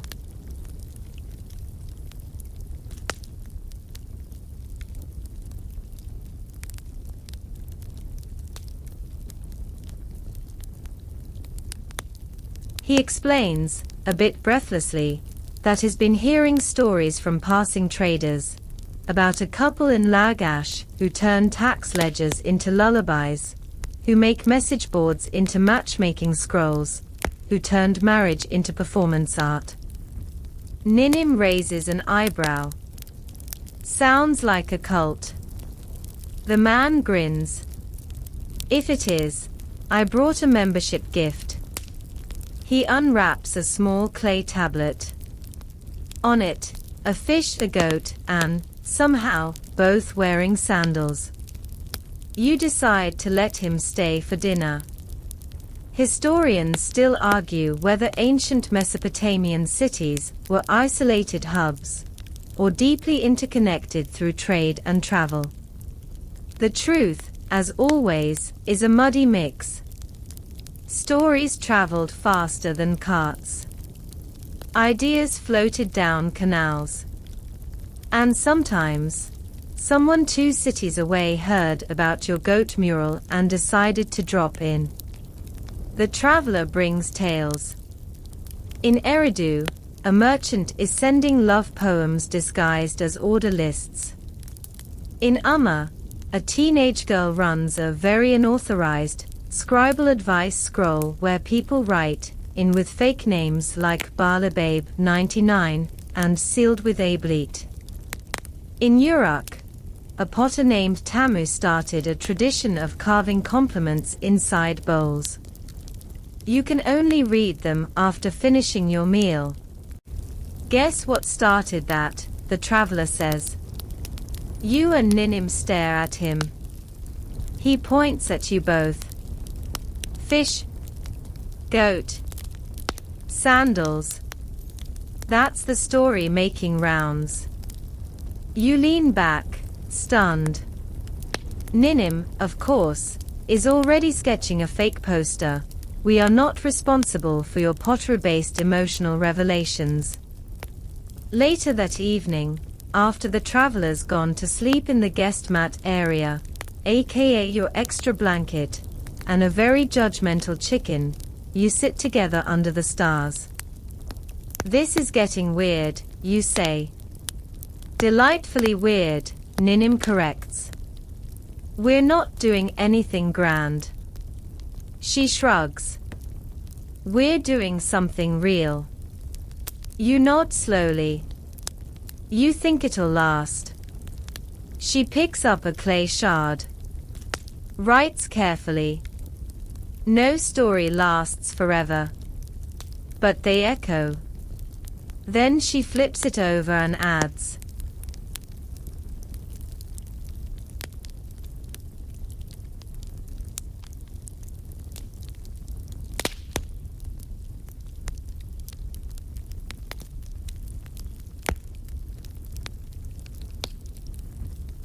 Also, your breath smells like lentils.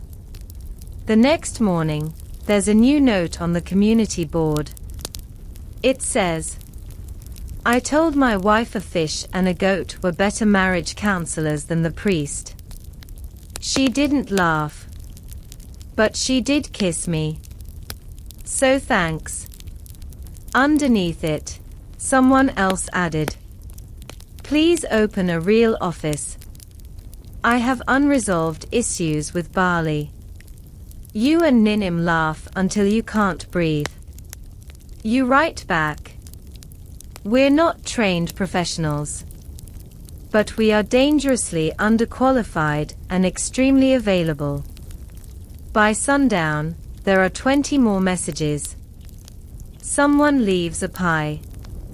You eat it without asking questions. That night, as the oil lamp flickers and the city settles, you both sit in companionable silence. Then, quietly, she murmurs, what if we just keep going? Teaching. Listening. Making space for weirdness. You smile. What if we already are? She rests her head on your shoulder and says, I think we're the story now. You don't disagree.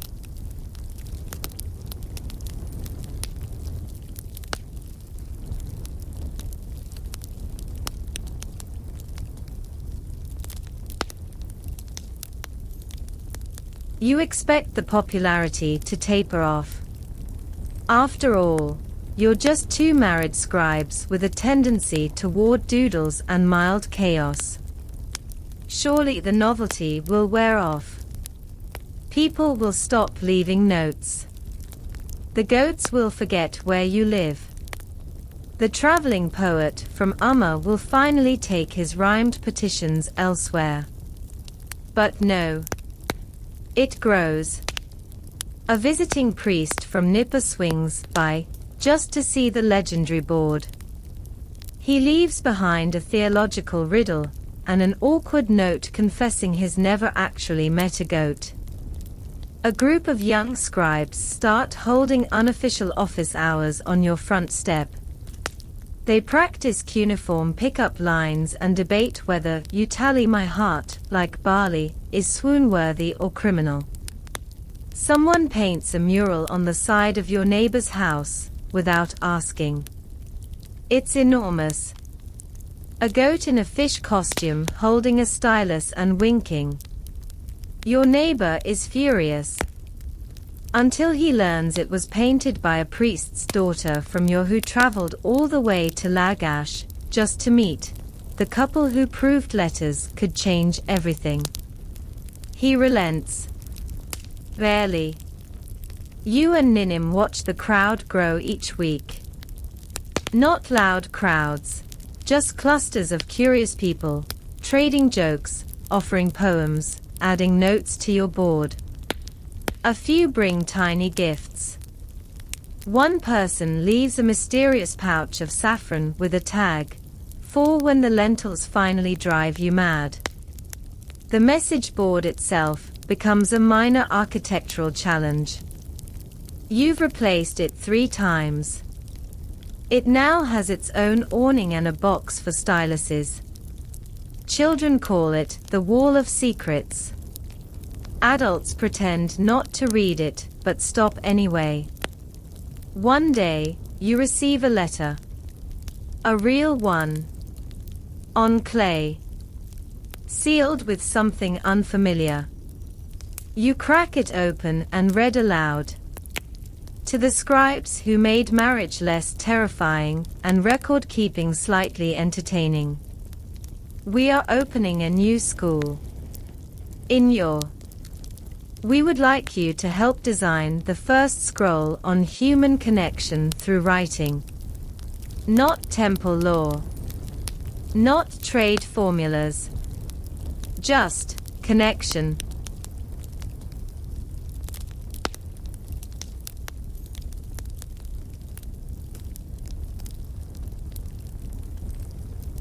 You have shown what it can do. Please say yes. You lower the letter. Ninim raises both eyebrows. You sit in stunned silence for a long moment. Then she says, "So, our marriage is now a curriculum." Apparently, you say. She nods slowly. I'm not even mad. The decision isn't easy. Lagash is home. Your students here are yours. You've built something with them, lessons, jokes, stories. The temple steward looks mildly betrayed when you tell him. But he understands. He even offers travel funding. And a recommendation tablet sealed with an actual fishtail impression. You pack again. This time, you bring less food and more writing supplies. Ninim insists on bringing your weirdest message board notes. For inspiration, she says. The journey to Ur is long, but smoother than expected. You travel by canal boat, then dusty road.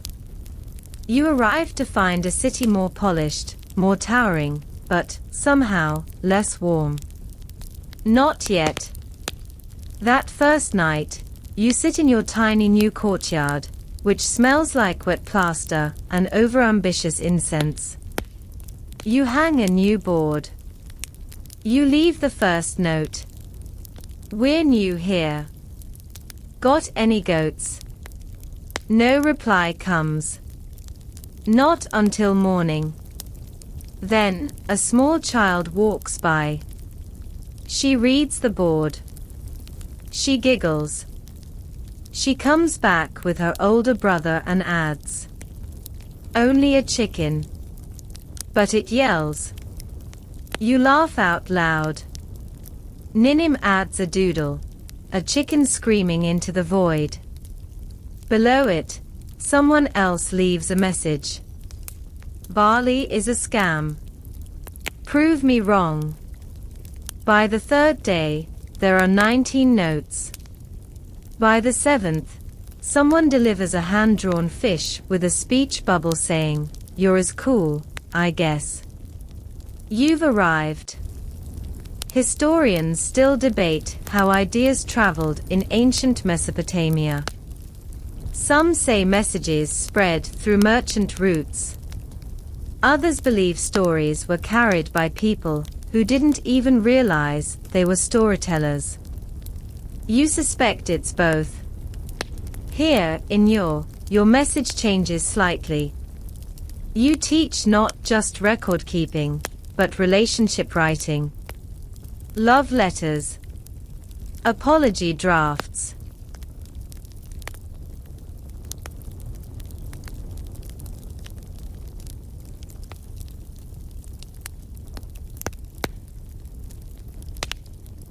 Sarcastic notes that soften difficult truths. You call it emotional logistics. Ninim calls it weaponized wit. Together, you co-write the first scroll titled, "How to Say What You Mean Without Getting Banished." It's a hit. Even the sternest priests chuckle once. And, quietly, people begin to write more. Couples bring each other small, silly messages. Apprentices leave praise for their teachers on the temple walls. Someone starts signing clay tax tablets with compliments like, "This tally is tight, and so are your sandals." Yours softens. One evening, your first student in a quiet boy named Entemina, stays late after class. He holds out a note. "Dear Sir Annam, my parents used to fight silently. Now they write to each other every morning. Today my father left a joke under the lentils. My mother laughed. I've never heard her laugh before. I think you made that happen." You read it 3 times.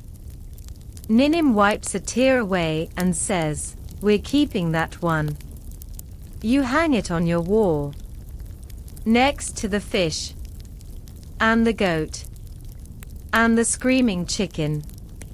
You're not just a story now. You're a movement. The first scroll you co-author in your becomes a sensation.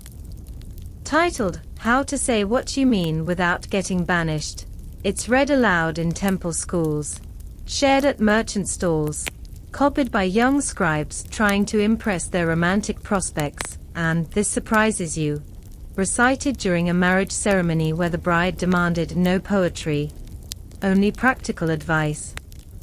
You and Ninim are now referred to, only half-jokingly, as the Council of Clay.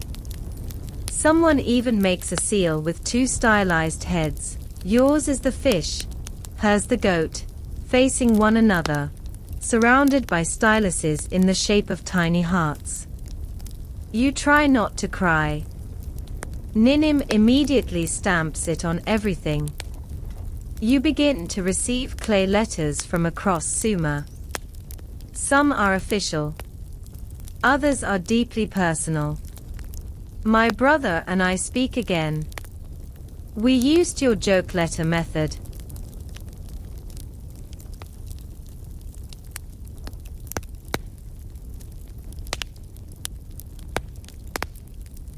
I said he had the emotional awareness of a damp reed mat. He laughed. We hugged. Thank you. Or, tried that write it instead of shout it trick. My wife still shouted. But then she wrote back. Progress? Your scroll is reinterpreted as a small stage play in Lhasa. The fish and the goat become stock comedy characters in student parables. A potter in Nipah starts carving little friendship vessels, tiny clay jars that come in pairs, meant to be exchanged between people who've said something difficult, forgiven each other, and agreed to keep talking. One day, a group of teenagers shows up at your classroom with a performance. It's absurd. A reenactment of your message board's greatest hits.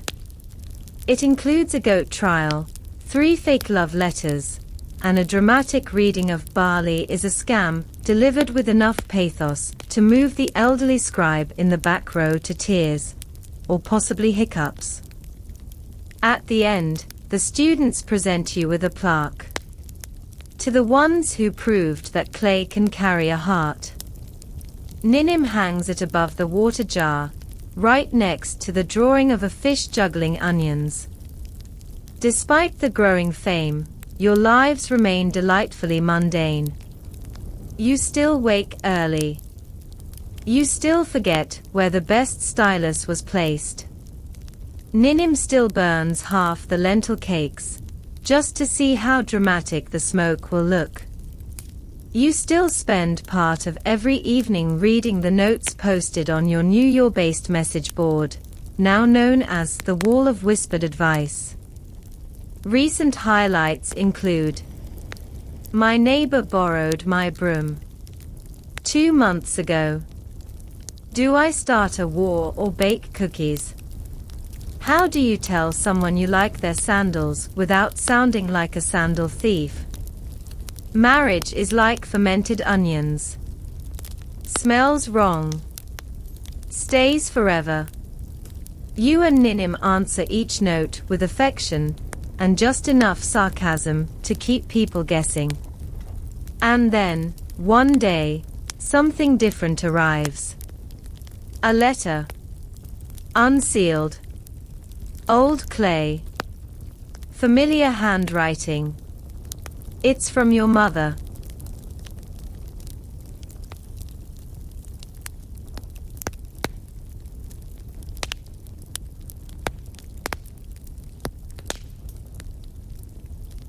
Dearest scribes of the goat and fish, your cousin is getting married. She insists that only you two may inscribe the ceremonial blessing. She says your version of love is the only one that made her laugh instead of panic. Come home. We'll save you a room. And a goat. You show it to Ninim. She reads it. Rereads it. Then she looks up and says, "Do you think they actually saved a goat for us? Or is that metaphorical?" Knowing them, you reply, "It's probably already in the guest room." You leave the next week. The farewell is warm. Your students give you travel sweets and tearful goodbyes.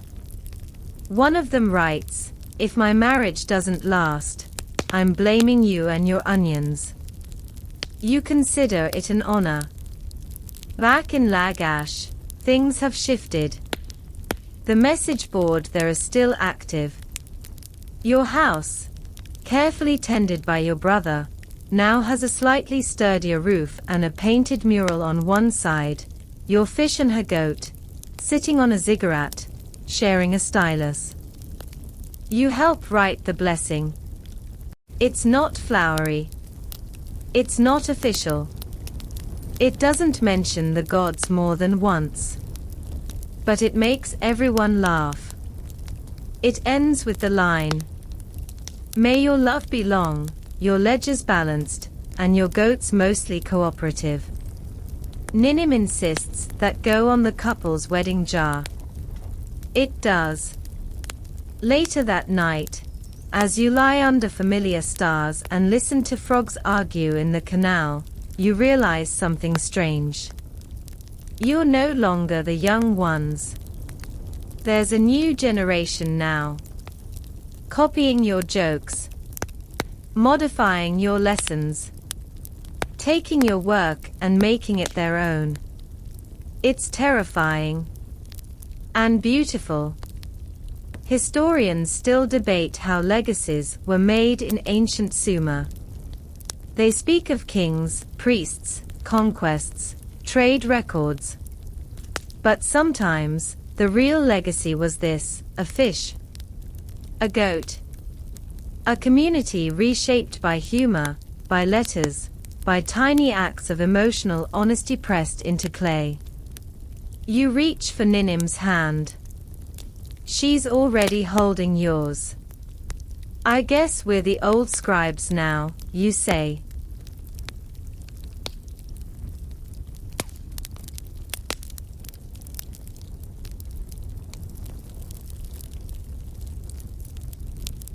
She smirks. Speak for yourself. I'm still a scandal. You laugh. She sighs. Think anyone remember us in 100 years? You pause. Then say, only if they find the right clay. The cousin's wedding becomes legend. Not for its pomp or food or even the fact that the goat ring-bearer went wildly off-script and tried to eat the ceremonial veil. No, the legend is born from the clay. The blessing tablet you and Ninim wrote is placed on a pedestal at the feast. People read it aloud between courses. Someone starts crying at the line, "May your arguments be short and your apologies dramatic." By the end of the night, several guests ask if you take commissions. You do not. But you do accept fresh bread, grape cakes, and a rare seal featuring a dancing reed. You stay in Lagash a few weeks longer than planned. Something about being back, your courtyard, the creaky water jug, the scratchy mat that refuses to die, grounds you. And your old message board. It's thriving. You find notes like, marriage status update. We stopped arguing about onions and started arguing about whose turn it is to read your scrolls aloud. Is it legal to love someone who chews clay tablets when stressed? Dear fish and goat, I think I love someone. But I don't know how to write it. That last one sticks with you. So you reply. Start with their name. Then add something true. Something small. Something they did that made your day shift slightly brighter. That's the beginning. The rest writes itself. The note disappears the next day. A week later, a couple walks by your house holding hands. The taller one has ink on their sleeve. The shorter one waves a folded reed mat in victory. You suspect your note helped. You say nothing. Just smile. At night, you and Ninim begin to write together again. Not scrolls this time. Not teaching materials. Just stories. Short ones. Fragments. A letter that never arrived. A marriage that survived 5 floods and still argues about dates.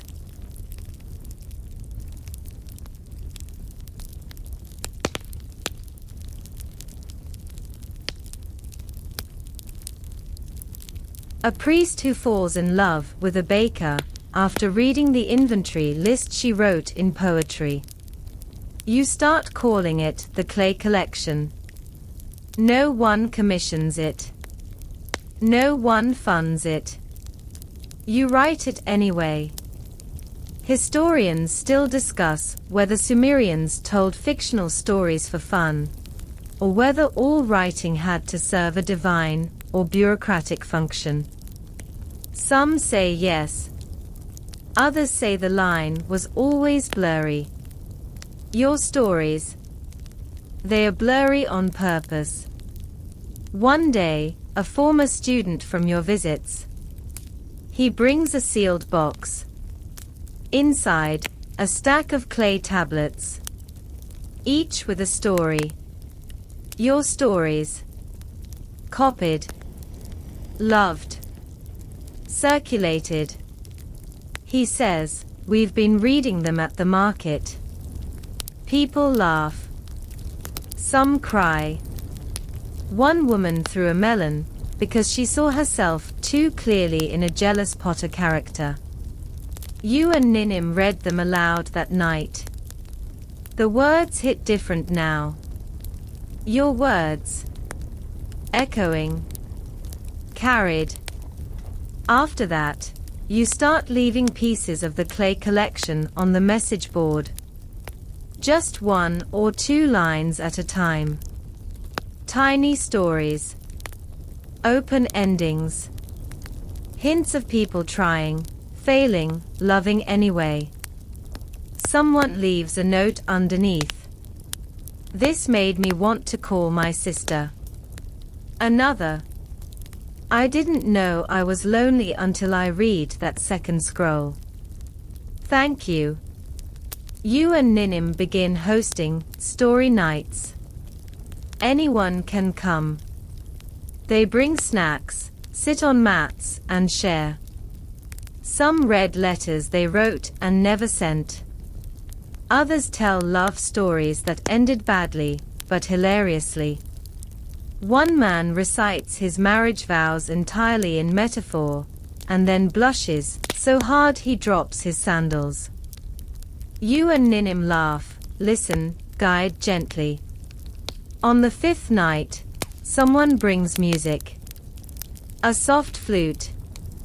A slow beat on a hollowed pot. It's magical.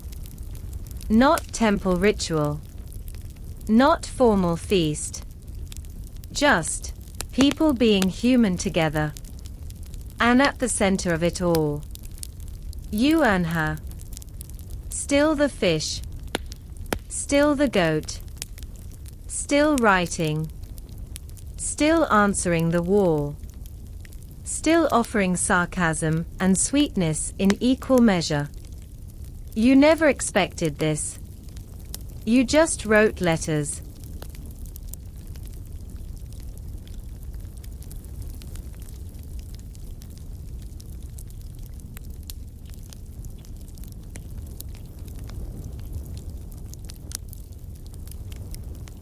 You just kept going.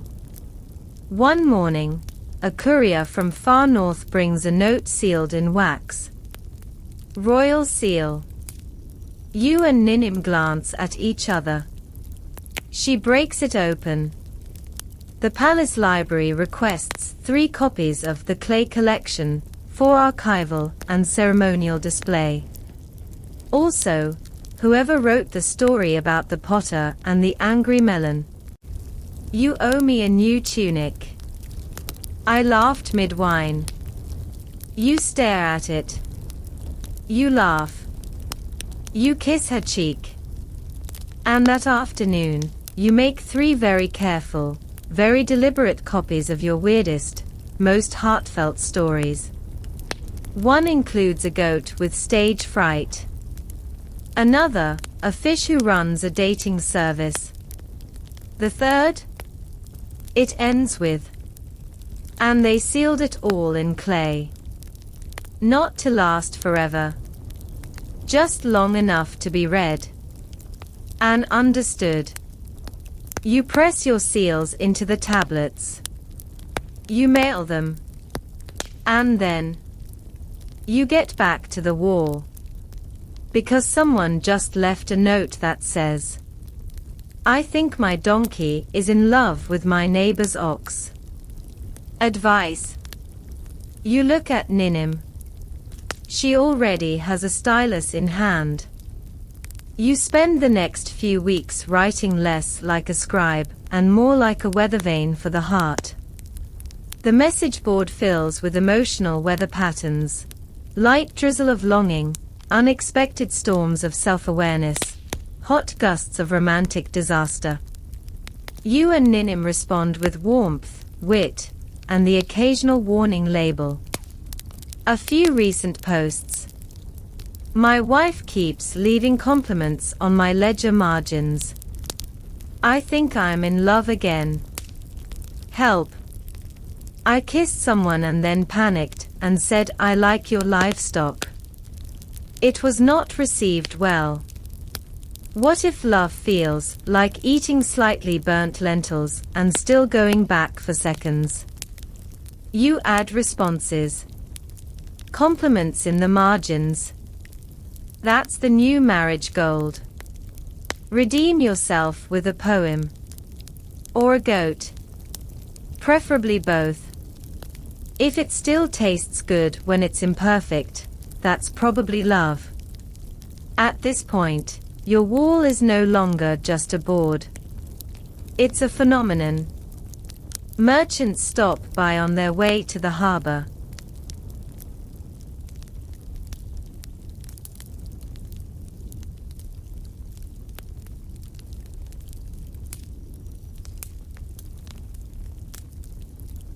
Priests pretend not to read it, then leave cryptic notes like, "Some blessings arrive wearing sandals."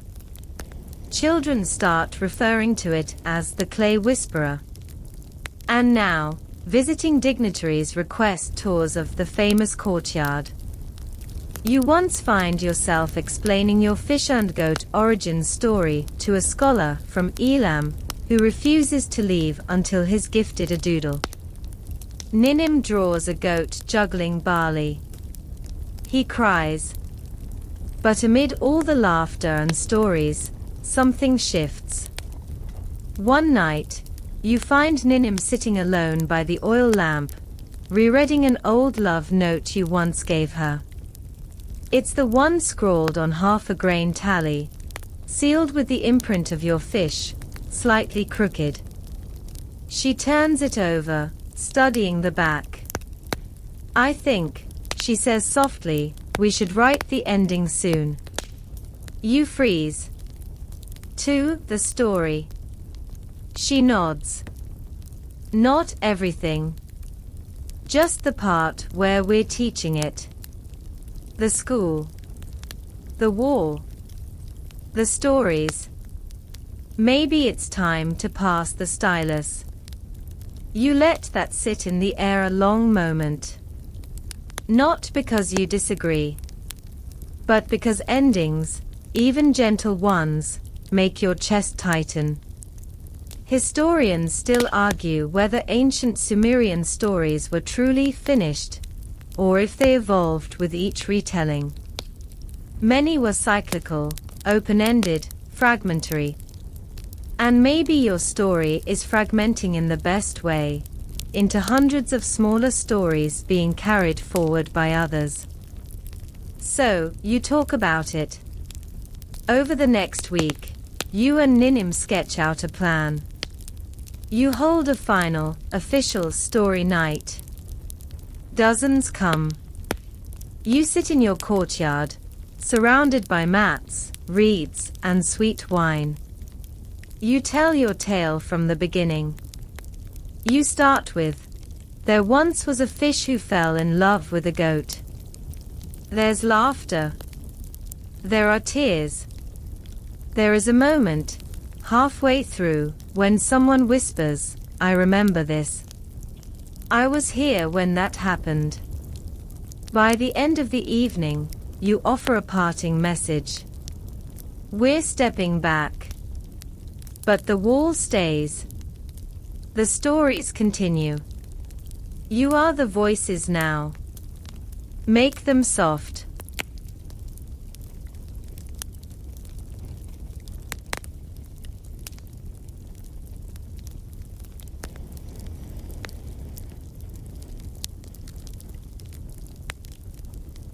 Make them bold. Just make them yours. The next day, the message board is overflowing. "Thank you, fish and goat. I told someone I loved them because of your wall. This board raised me. We will keep writing. You and Ninim watch quietly as others take up the chalks and clay. The younger scribes you taught begin moderating the messages. One even proposes a second board at the harbor, so travelers can write what they couldn't say before they left. You approve. And slowly, you return to your ordinary life. It's not small. It's spacious now. You write for yourselves again. Short scrolls, ridiculous letters. A serialized adventure story about two undercover scribes who accidentally overthrow a minor god. You take longer walks. You nap without guilt. You plant new reeds. One morning, you return to the message board just to read. Just two visitors now, not caretakers. Someone has written, "You taught us how to feel in clay. We'll never forget the fish. Or the goat. Or the way you made it okay to write, 'I'm scared' next to 'I love you.'" You turn to Ninim. She's already crying. Later that evening, she writes one final message. No signature. No fanfare. Just. Stories end. But kindness stays. And beneath that, in your handwriting, so does sarcasm. You walk home holding hands. No one follows. No crowds. No chalk dust. Just the soft hum of crickets, and the scent of lentils someone burned 2 houses down. You smile. Home again. Retirement, as it turns out, is only peaceful for about 9 days. On the 10th, your neighbor bursts into your courtyard waving a clay note like it's a declaration of war. She's flustered. Hair pinned sideways. One sandal missing. She slaps the note onto your mat and declares, "My husband just apologized in poetry. And I think he meant it. But also, I don't know whether to forgive him or edit it." You blink. Ninim sits up slowly, yawns, and says, "Bring tea. This might take a while."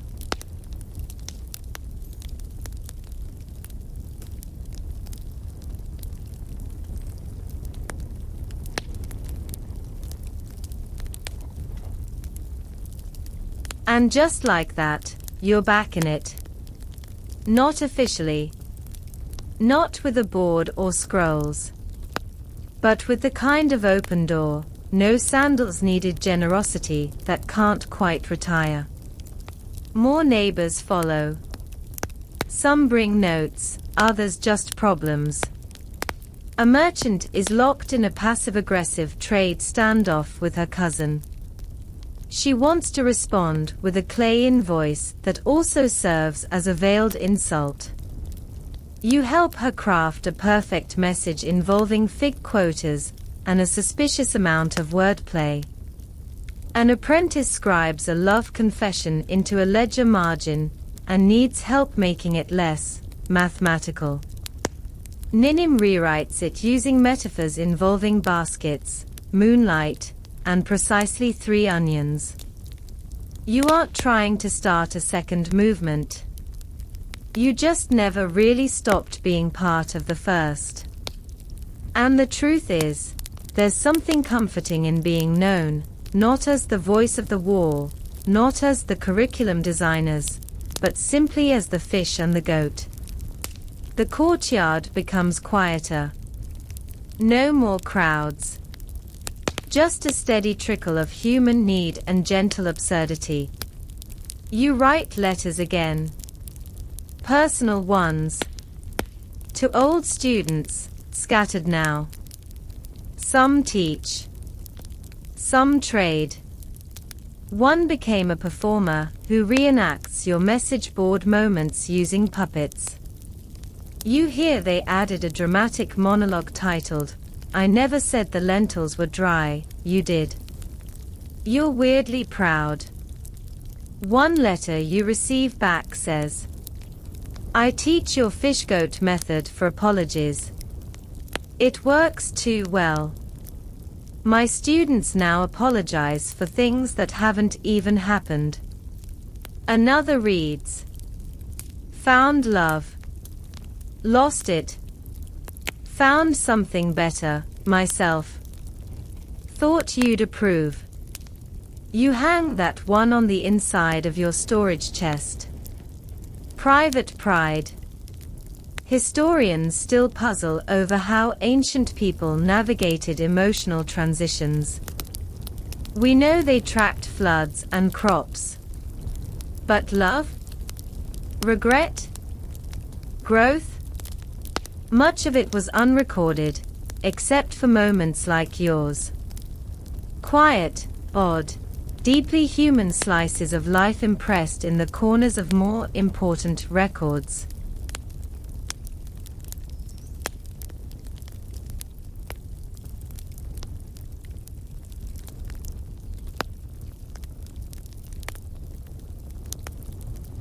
You and Ninim start a new tradition. Once a week, you take a long walk.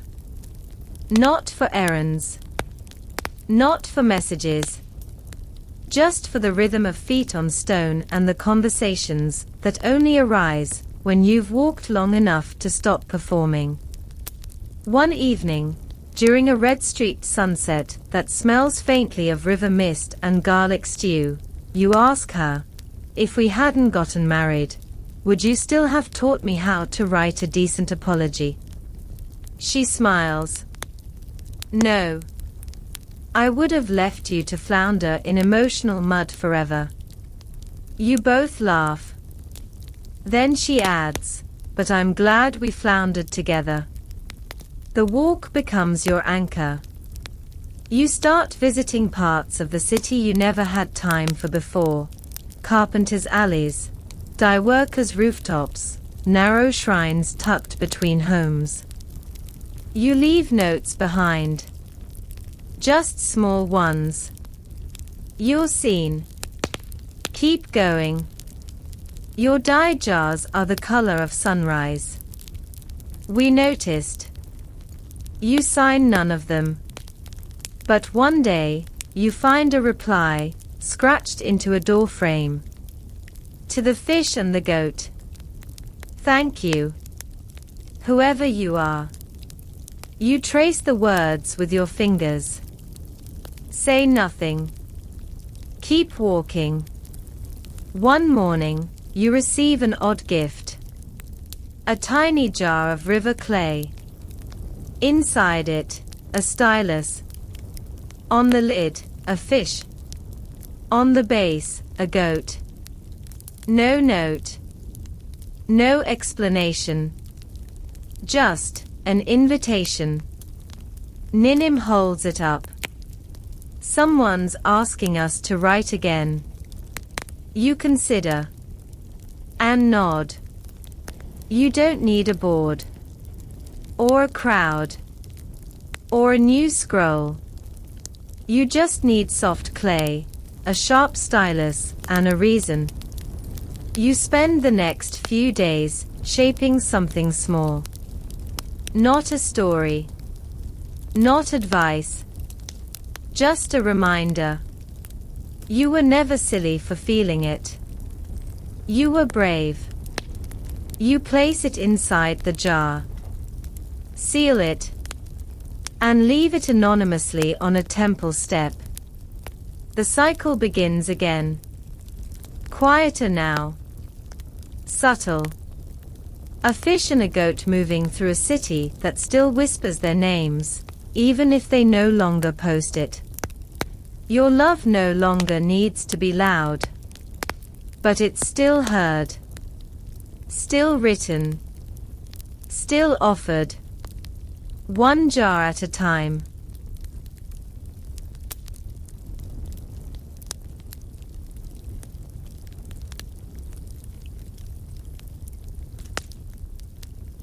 You don't plan to start hiding clay jars around the city. It just sort of happens. One day, it's a tiny scroll with a note about forgiveness tucked behind the baker's stall. The next, it's a message on a roof tile. Some days are heavy. Let them pass. Soon, you're sealing miniature stories and soft truths in clay, marking them with your fish or Ninim's goat, or both, and leaving them like gifts. Not all are found right away. Some go unnoticed for days. Some are picked up, read, and returned exactly where they were. Others vanish entirely, taken, treasured, who knows. But the responses begin to appear. Not directly. You don't want that. Instead, you find chalk messages beneath your favorite bench. We read the jar. We cried. Then we danced. Or etched into a cracked fountain. More, please. Even if it hurts a little. The city starts whispering back. Historians might never catalogue this exchange. They love tablets and treaties, not the soft mysteries of anonymous comfort. But this clay correspondence of the soul, is what keeps people afloat when the barley fails, or the rains forget their duty. One afternoon, you find a jar that isn't yours. The clay is a bit lumpier. The seal is a bird, not expertly carved, but determined. Inside, a simple line. I told her the truth. She stayed. You show it to Ninim. She nods, beaming. The city's writing back. You start keeping a list, not of names or places, but of tones. Each jar has a feeling, relief, yearning, pride, joy disguised as sarcasm. You can tell now by the pressure of the stylus, the angle of the impression, even the clay's texture. It's like being part of a secret orchestra. One note at a time. And though your own life is quieter now, you and Ninim keep composing. Sometimes together. Sometimes alone. You sneak out early in the morning to hide a jar in the granary corner. She drops one in a reed boat on the canal. You both leave a joint one inside a cracked statue's base near the temple wall.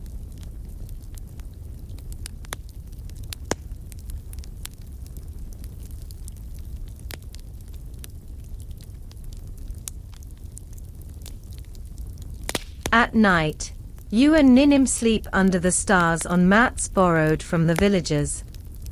You talk softly, about the road, about the ledgers, about how weirdly refreshing it is to be useful somewhere else. One evening, after a long day restoring the goat tally tablets, yes, they had multiple, you lie beside her, staring at the sky. You think they'll ever know it was us, you ask. She shrugs. Maybe. But mostly, I think they'll just know someone cared enough to fix it. You nod. That feels enough. The villagers begin to warm to you. Children show up to help, which mostly involves drawing snakes on your clay tablets. One boy carves a perfect fish wearing a crown and says, "This is your family, right?" You beam. Ninim adds a goat beside it. Soon, the ledgers are nearly restored. The planting can begin. A celebration is planned, small, dusty, but full of warmth. You're given bread, thanks, and a clay charm that looks suspiciously like a donkey, but is labeled Hero Goat. Before leaving, Ninim leaves a tablet behind. No name. No seal. Just a message. This place mattered. So we stayed long enough to write it back into memory. You head home with tired limbs and full hearts. When you return to Lagash, your message board is full of new notes. Where did the fish and goat go? We missed the sarcasm. A chicken tried to take your roof. You leave one reply. We went, we counted, we came back. No one lost a goat. This time.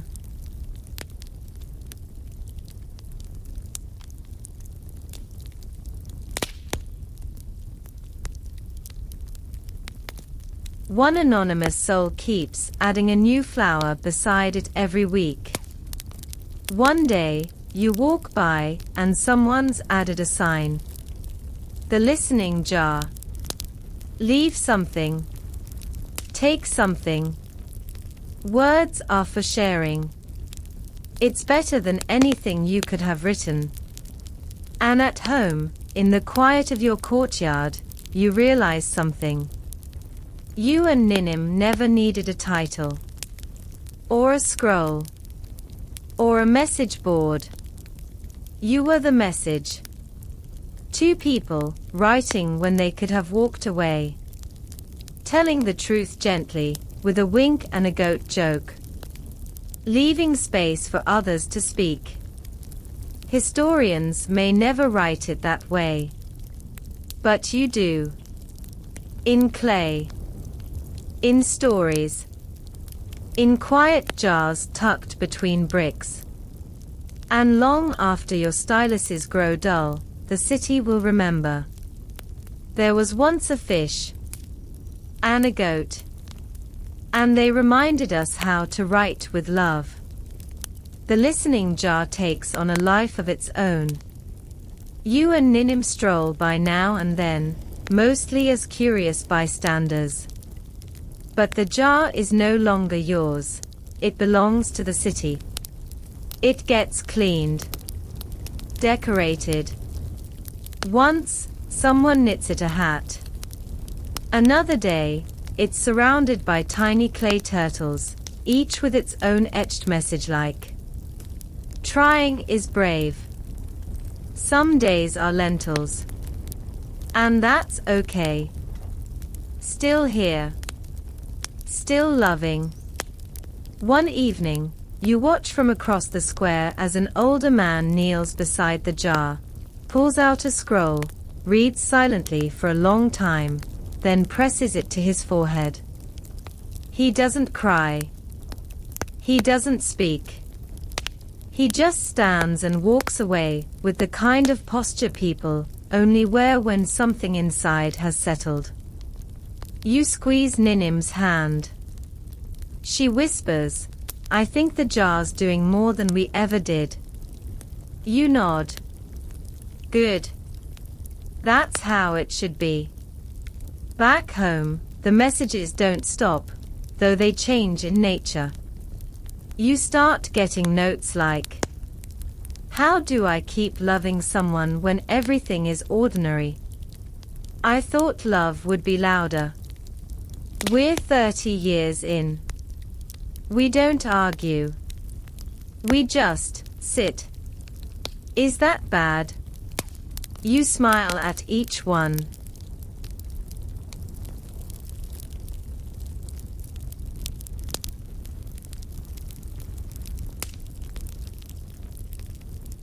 There's an honesty to quiet love no one warns you about. You and Ninim have long since passed the stage of dramatic declarations and public silliness, though, to be clear, she still occasionally stages formal complaints about your snoring using legal-style clay filings. But the love you share now is moss-soft. Bread warm. A shared look when someone mispronounces barley. The way she always saves the crispest dates for your bowl. How you always remember to leave her stylus soaking in water so it doesn't crack.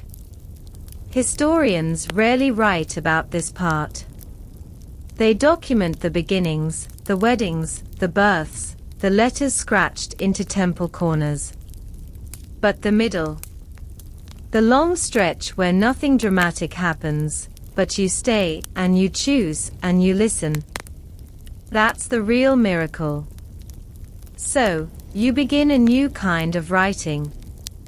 Not stories. Not advice. Not scrolls. Instructions for the middle. They are quiet. Almost invisible. You don't post them publicly. Just tuck them into small places where they'll be found slowly. Behind jars.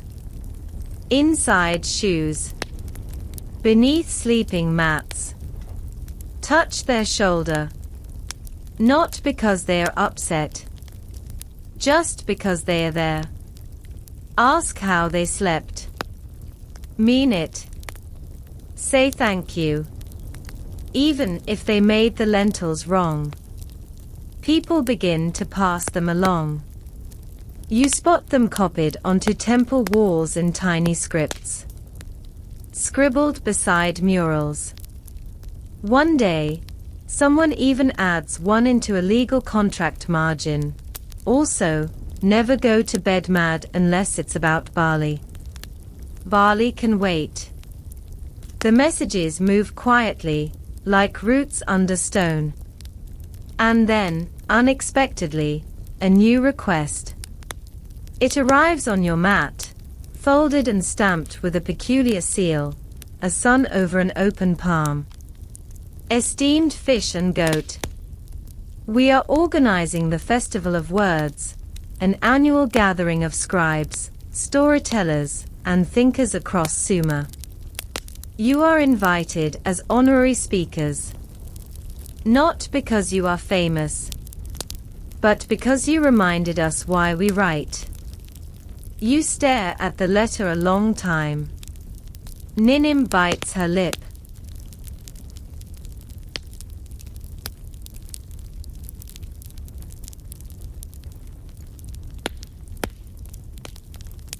Public speaking. Terrifying, you reply. She grins. We'll bring the goat for backup. You travel to Nipper for the festival. You're not the only speakers, not by a long shot. There are grander names, older temples, louder scrolls. But your arrival causes a small ripple. The stage is simple. Just a platform and a few stools. You don't give a lecture. You tell a story. About a fish and a goat. A mistake. A message board. A jar that listened. And how one couple learned that writing wasn't about being right. It was about being real. You end with, we didn't fix anyone. We just made a place soft enough for people to speak. And that was enough. The silence that follows is thick and warm. Then, applause. Polite. Then growing. Someone throws a reed wreath onto the stage. You keep it. It smells like rain. Afterward, people come up quietly, not for autographs or scrolls, but to say things like, I started writing again because of you. Or, we fixed our friendship because of a note someone left in a jar. You thank them. You mean it. Later that night, under a strange sky in a guest room that smells like wet plaster and cumin, you and Ninim curl up on the mat, facing each other. You ask, do you think we've done enough? She shrugs, smiles, and says, we're not done. And in the morning, you write one more line together. On the back of the festival's welcome tablet. Not signed. Just. Stories don't end. They get passed along. Keep passing. You return from the festival changed, but not in the way you expected. There are no parades when you get back. No crowds, no fresh murals. Just your familiar house, the slouching reed mat, and a note from your neighbor complaining that your goat somehow learned how to open the grain jar. You're relieved. Fame is loud. But your life, it hums. The listening jar continues its quiet work. You and Ninim keep writing, though it's slower now. Not every day.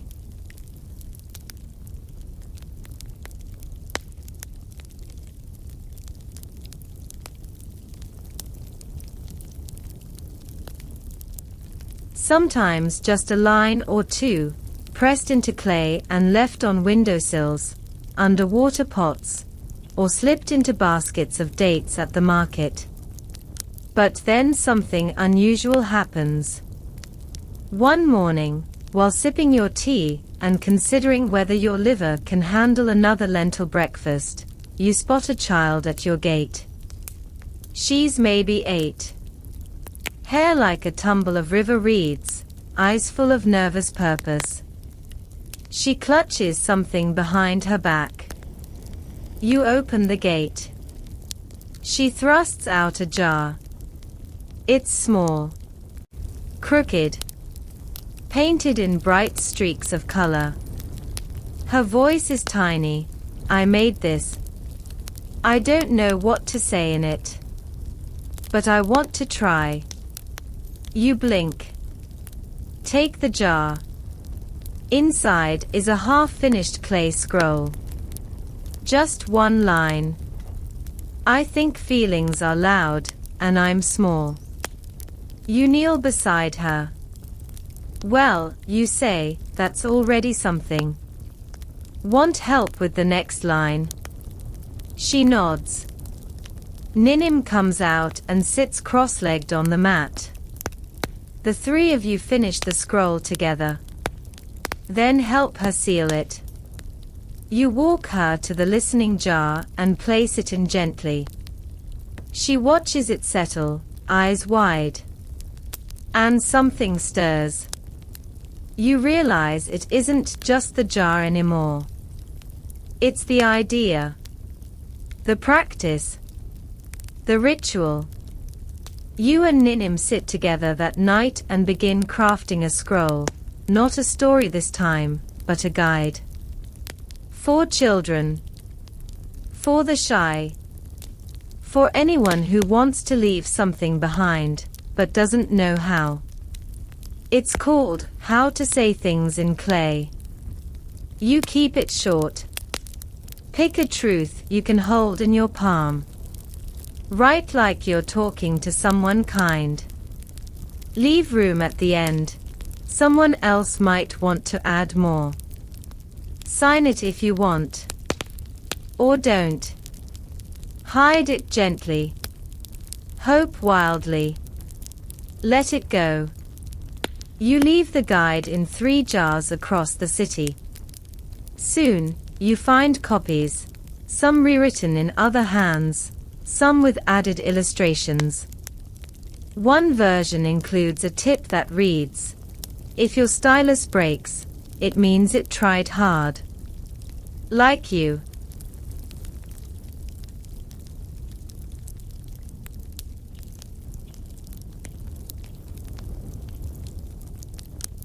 You add that to your personal collection of favorite notes. Right next to sarcasm is love in disguise. Then comes the rain. Heavy, late-season downpours that wash the clay roads and flood the lower alleys. For a moment, you worry about the jar, the notes, the messages buried in damp corners. But when the rain stops, something magical happens. People begin retrieving what was nearly lost. They dry scrolls on rooftops. They rewrite smeared lines from memory. One man sets up a drying station on his porch. Children rescue soggy jars with exaggerated heroism. Someone hangs a read sign. Words are worth saving. You and Ninim don't intervene. You just watch. Your city knows how to care now. One night, you take a walk through the damp, glistening streets and find something that brings you to a halt. There, carved gently into a brick wall near the water gate, in honor of the fish and the goat, who made the quiet parts matter. You stare at it. Neither of you says a word. Later, back home, you sit by the lamp. No styluses tonight. Just reflection. Soft warmth. The comfort of someone's feet brushing yours under the table. Historians still debate whether feelings were recorded in ancient texts, whether joy, grief, doubt, or even love ever made it into official history. But you think about all the side margins, the doodles, the sealed jars in riverbanks. And you know the truth.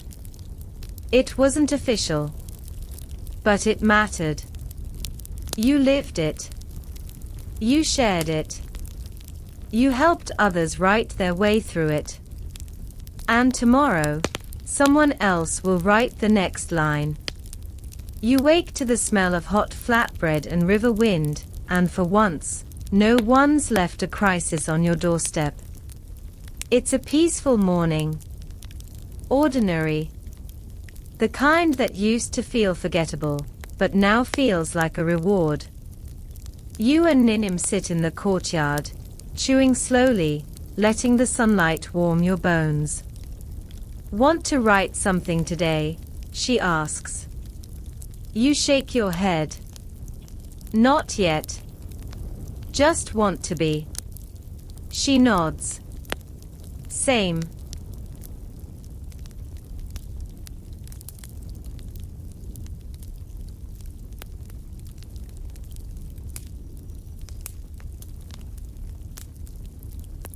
For a while, you just exist.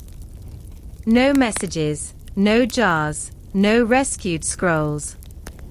The world keeps turning without you, and it's okay. But of course, peace doesn't last forever. By midday, there's a knock. A soft one. You both glance at each other. Ninim calls out, "Unless you're selling new styluses, turn around." A quiet voice replies, "I have a scroll. I don't know what to do with it." You get up. At the gate stands a young man, awkward, reed skinny, eyes darting like he's trying not to bolt. He holds out a clay cylinder. You take it. Read. I left someone behind in another city. I never told her how I felt. Is it too late to say it now? You hand the scroll to Ninim. She reads it. Sits down slowly. Then gestures for him to join you. I don't know, she says. But let's find out. That afternoon, the three of you compose a reply. You talk him through what he wants to say. The regrets, the hesitation, the hope. Together, you etch. I didn't say it then. But it was true anyway. And if there's still time, I'd like to say it now. He seals it. He cries a little. You pretend not to notice. He leaves with instructions on how to send it via a merchant caravan. You watch him disappear down the road, scroll clutched like a heartbeat. Ninim murmurs, "We never stop needing to say things, do we?" You answer, "No. We just learn how to say them better. That night, you decide to make something new. Not a scroll. Not a message. A map. Not of roads or cities, but of emotions. It starts with dots: sorrow, joy, fear, longing. Then you draw clay rivers between them. What I meant, but didn't say, almost told you, wish I had known. You label a large area, waiting. You call the whole thing, where we speak from. It's silly, but also comforting. You leave it rolled by the listening jar. The next day, someone's added a new area labeled baking feelings into bread. Someone else adds a tiny fish doodle, paddling upstream.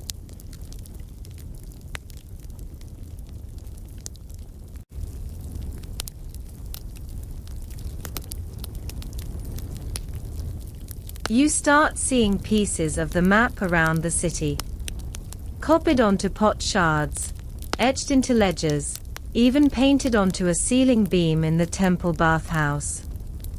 Someone makes a version using flower petals. Another one's made out of lentils and lasts roughly 8 seconds.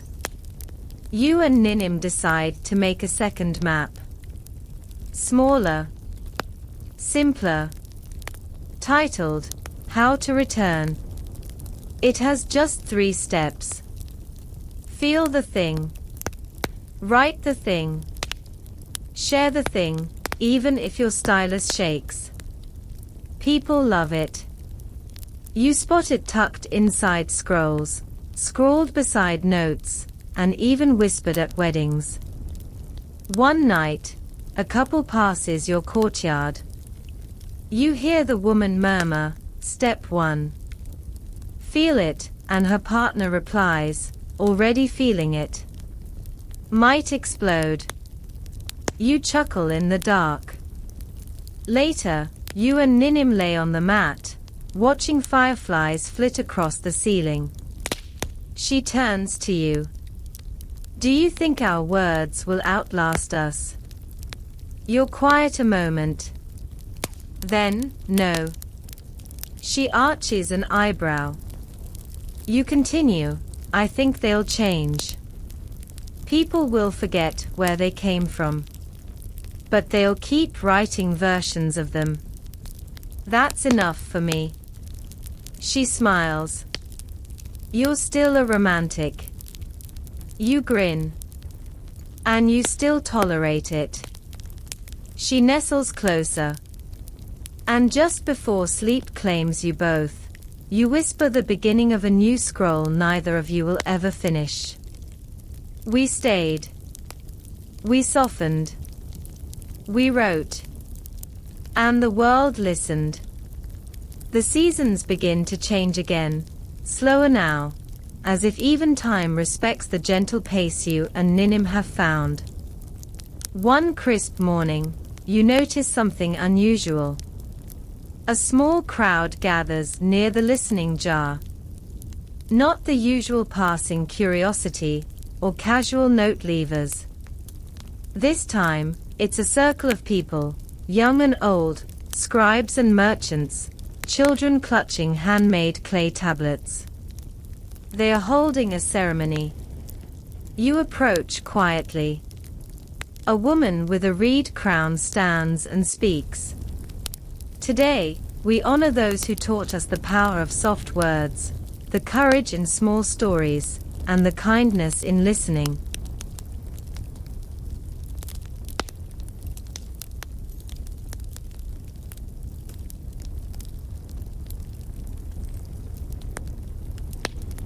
We thank the fish and the goat. You glance at Ninim.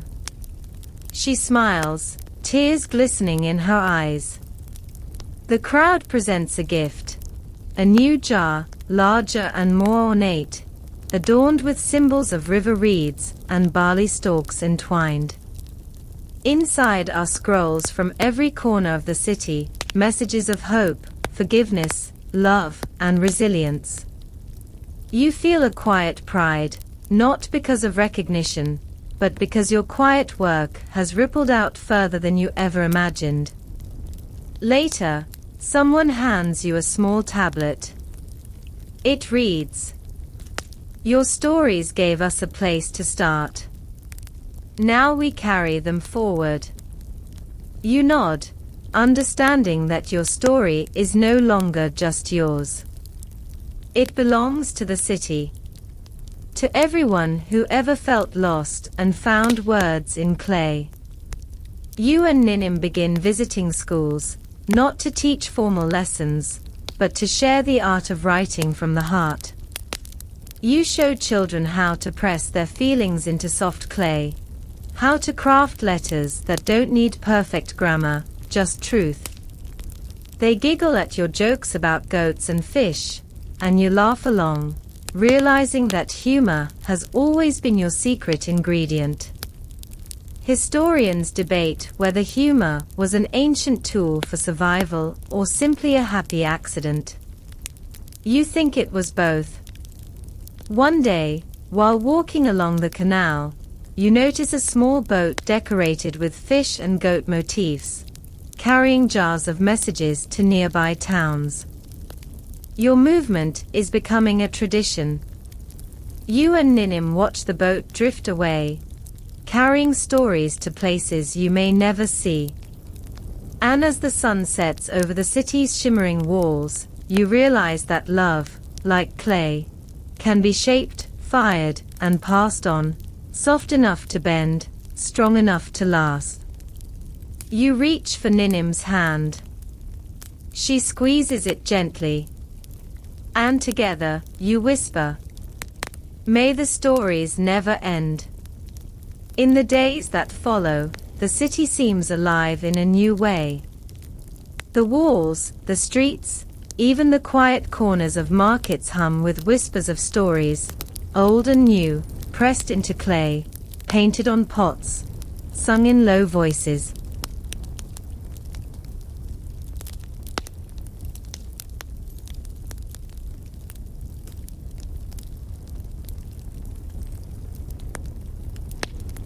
You and Ninim take slow walks through neighborhoods you barely knew existed. In one alley, a young woman shows you a tiny tablet she wrote, an apology for a fight over spilled dates. In another, a group of children practice etching simple poems about the stars. Each interaction feels like a thread weaving the city's tapestry tighter. At night, you dream of a vast library filled with clay tablets, some broken, some whole, all telling tales of love, fear, hope, and the everyday bravery of saying things aloud. You wake with a soft smile. One morning, a courier arrives bearing a letter from a distant city. "Dear Fish and Goat, your stories reached us here in Umma. We've begun our own message board and jars, quiet places for our people to speak. Thank you for showing us the way." You share the letter with Ninim. She laughs softly. "We're spreading like weeds." You nod. "Good weeds." Inspired, you decide to send a small batch of your own clay messages along the river, hoping they reach other towns, other hearts. Among them, you include a simple message. "If you find this, know you are not alone." Weeks later, a reply arrives, an unmarked jar filled with stories from faraway places. You and Ninim spend evenings reading them by oil lamp, marveling at how people you'll never meet share your language of clay and kindness. Your story has become many stories. And you realize that's exactly how it was meant to be. You are no longer just fish and goat. You are part of something larger, a river of voices flowing gently through time. And as you close the last tablet for the night, you think, maybe love isn't about holding on. Maybe it's about letting stories flow. You smile, turn off the lamp, and rest. Time begins to fold around you in gentle loops, days blending into nights, seasons painting the city in shifting colors, and the stories continuing to flow like an unending river.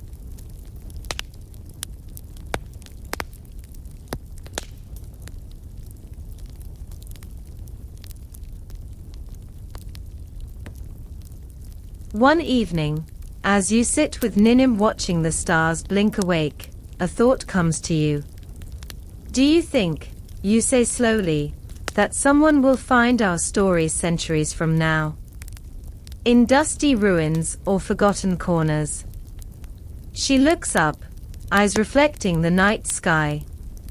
Maybe. But maybe it won't matter if they do. Because what we wrote wasn't just for history. It was for the moment. For now. You nod, feeling the truth in that. Your stories weren't meant to be preserved perfectly, etched in stone, or guarded in vaults. They were meant to be felt. Passed from hand to hand. Breathed in. Laughed over. Cried with. Historians argue about the value of these small, personal stories, whether they are true history, or just distractions from grander events. You think they are wrong. Because sometimes, the quiet moments between wars, the tiny confessions, the everyday acts of kindness, that's where life really happens. That's where love lives. And so you and Ninim keep writing. Not for fame. Not for legacy. But because the act itself is its own kind of magic. One day, a young scribe approaches you, eyes wide with curiosity and hands full of clay tablets. I want to learn how to write stories like yours, they say. You smile. Then let's start with the first step. You teach them how to listen, how to feel, how to write with a heart that's soft, patient, and brave. The scribe nods eagerly. And somewhere deep inside, you realize that your story will live on, not in grand monuments or dusty scrolls, but in every small, brave word written by someone who dares to say, I feel this. I am here. As the stars glow brighter above, you whisper to Ninim. We did good. She laughs quietly. The best. You close your eyes. The city hums softly around you. And you drift to sleep, knowing the stories will continue. The years slip by, like soft river water over smooth stones. Your hair grays, Ninim's laughter deepens.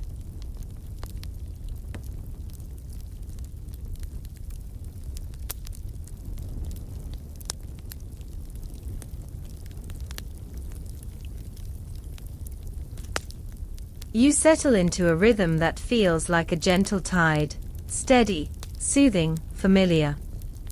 One afternoon, a messenger arrives carrying a simple clay tablet. Its message is brief but powerful. Your stories have reached the temple archives. They are being preserved, not as history, but as heartistry. You exchange a look with Ninim. Heartistry. A word neither of you coined, but somehow perfect. It means that your stories are more than facts or dates. They are craft. Art. Love made visible.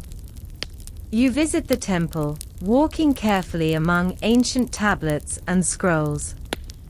There, among more formal records, you find a special section dedicated to your message board, your jars, your maps.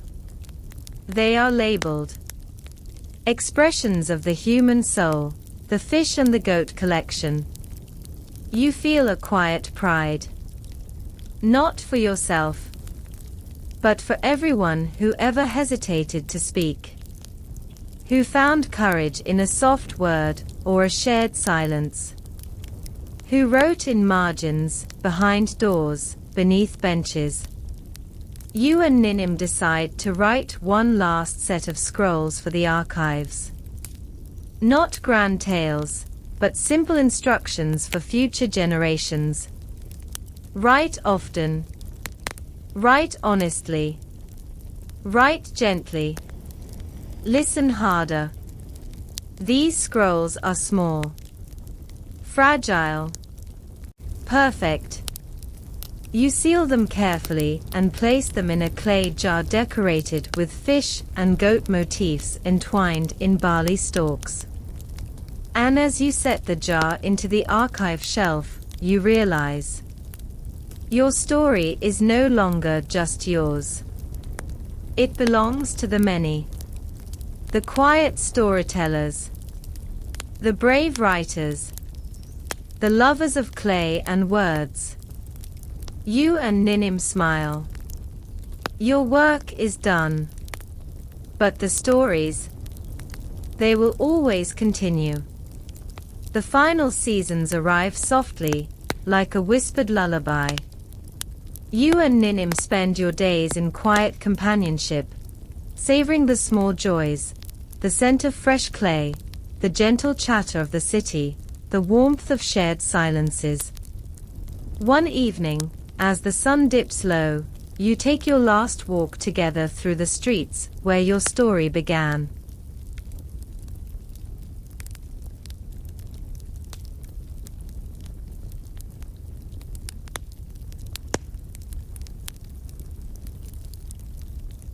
You see the familiar marks, the fish and goat symbols etched on walls, tiny jars hidden in doorways, messages left for strangers to find. The city breathes your legacy. As you pause near the listening jar, now weathered and worn, but still cherished, you place a small scroll inside. It reads simply, "Thank you for listening. Keep writing. Keep loving." Ninim takes your hand. You both look up at the stars emerging in the deepening sky. There is no grand farewell. No final proclamation. Just the quiet certainty that stories are endless, that love endures beyond words and time. You settle back home, feeling the weight of years and the lightness of memories. Your journey closes gently, like a scroll rolled with care. And as sleep embraces you, you whisper to the night, "We wrote with heart. And that was enough." Now, as the story softly comes to rest, imagine the city settling into night. The warm glow of oil lamps flickers behind windows, the soft rustle of palm leaves in the evening breeze, and the distant call of a night bird weaving a lullaby. The voices that filled the streets by day quiet down, but the stories, those gentle currents of human connection, continue to flow beneath the surface, as steady and endless as the river itself.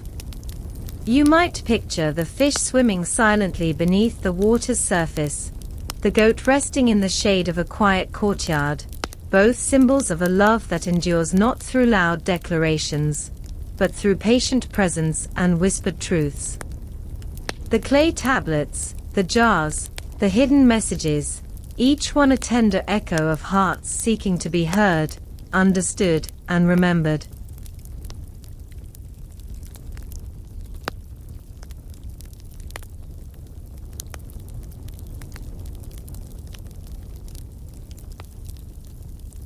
As you let your eyes grow heavy, think of yourself walking slowly through this ancient city, feeling the cool stone underfoot, breathing in the mingled scents of earth and bread, and knowing that even the smallest act of kindness, an apology, a confession, a shared smile, leaves a lasting mark.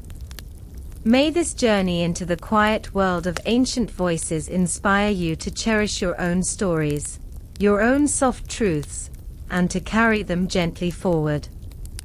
Now, rest well, wrapped in the warmth of a timeless embrace. Sweet dreams.